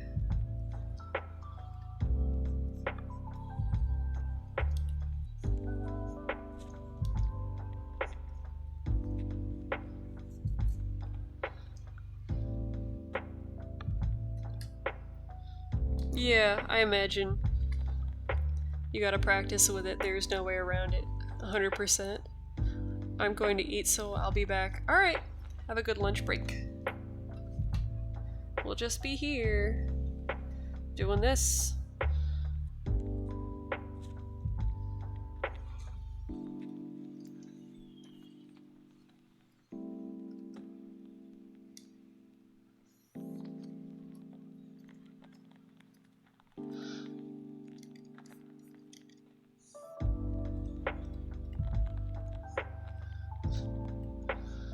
Put a lumpy fat roll here. Maybe that's too much. Yeah. Just on the head.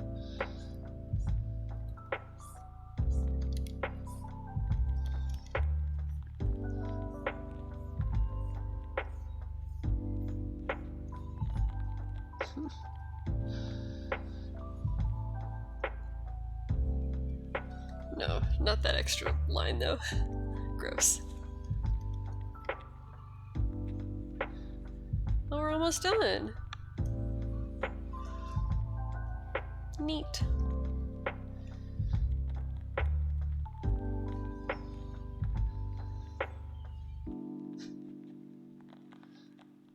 Man, he's like a dumb looking thing.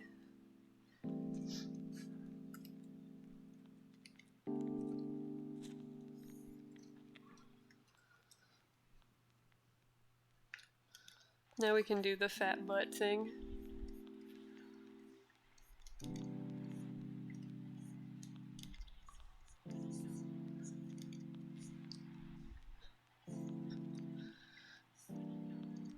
Oh, big old diaper butt.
This big old chubby Bumby.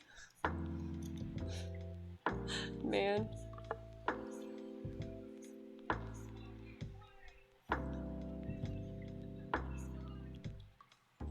Key of Destiny, do you hear Justin yelling in the background through my headphones? I'm just curious. Because I hear him yelling. He's playing Wild Hearts in the other room and he's losing his mind. Every once in a while I just hear him shout, "The iframes! Oh my god!" It's pretty funny. Sometimes, yeah, that's fine. Oh, look at it. Diaper butt. We're almost done. Almost.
You'll see when we play SFX, you are going to hear that a lot.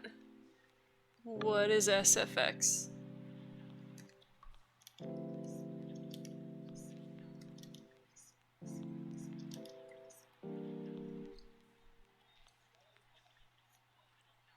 I was about to be like, did he trick you into playing S4?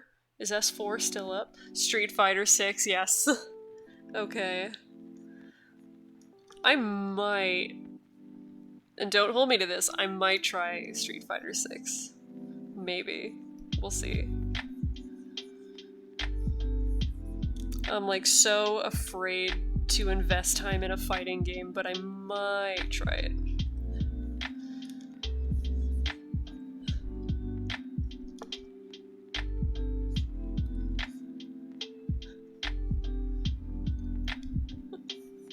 Little fat butt.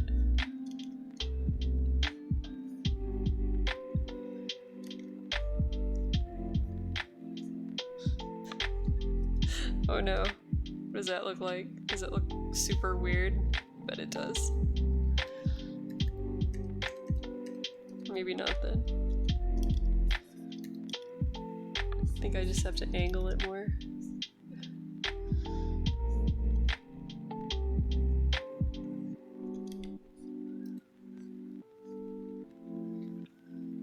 Oh, I will hold you to that. You can't take that back now. Yes, I can. I'm all the way over here.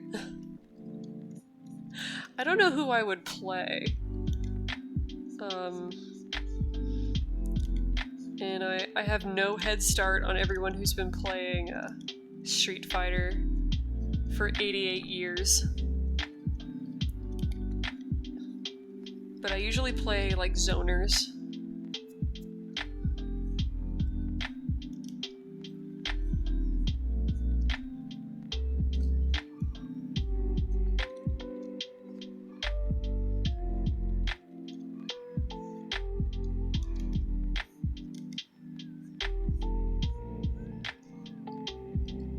Does that make me a terrible person if I like zoners in fighting games? Or is it like the technical player who's more annoying?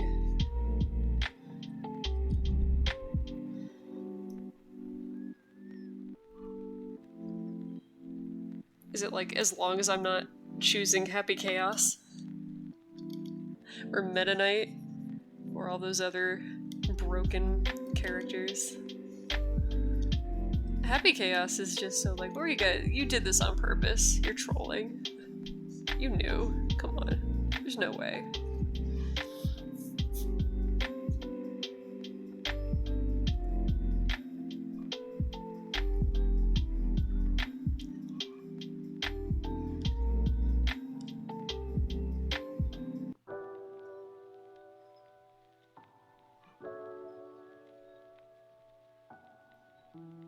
Yeah, that looks like it's in the right place. I'll just lower it.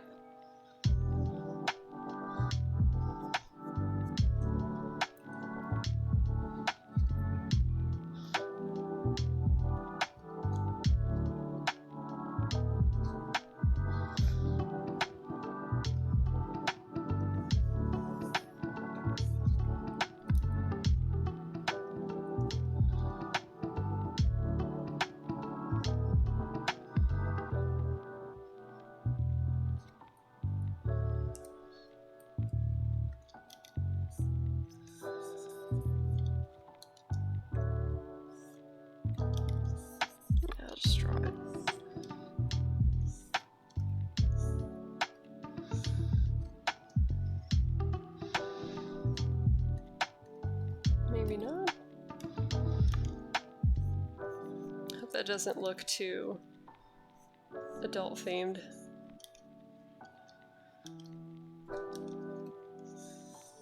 I think when it's moving it won't matter. I think it's more like out of context staring at it.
I know I said I love fighting games yesterday, and it's true, but we've never had like a big attachment to Street Fighter. So I'm trying to think of like who I would play if I picked it up. Justin told me that it's rumored that Remy will come back, and I'd probably play him. I like Remy.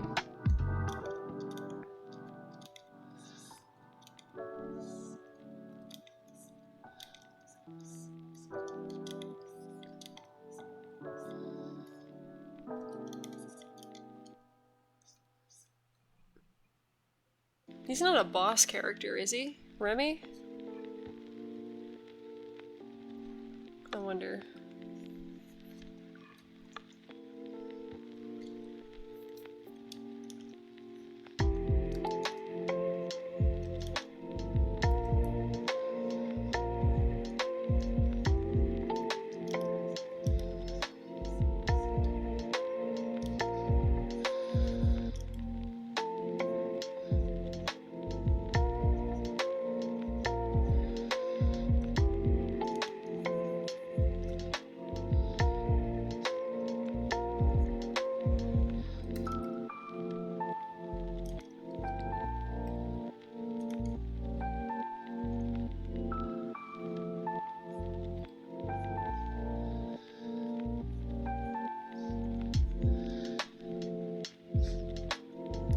Lumpy legs.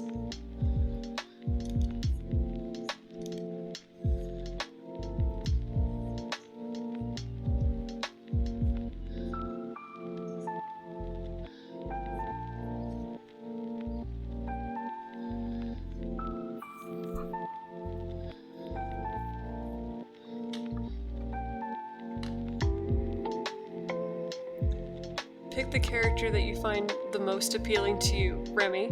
The character itself doesn't need to be good, but you can use him to learn the basics. Agreed. Sorry, I haven't played games in a long time. It's okay. Don't worry about it. I'll think of things to say next time. Maybe like spread my topics out. We'll talk about just dragons that speak to people. I've prepared a list. Okay, let's see. Yay!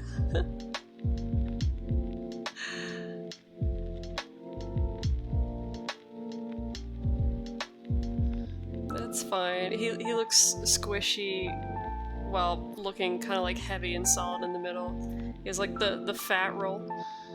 Like when you have a dog that's really like cobby, but it's got the loose skin. Oh, there's no light in here. I'm sorry. That's okay. I'm probably gonna call it here anyway. And I will adjust the timing probably another time and color him another time. You want to pet him? Good. Good. We love a monster who looks pettable. thank you guys so much for coming. Yeah, no, it means a lot. Turned out great anyways. Thank you! Awesome. You guys have a great rest of your day, a great rest of your week, and I'll see you next time. Thank you so much for coming. Bye-bye. Wave with this hand that you can see. See ya!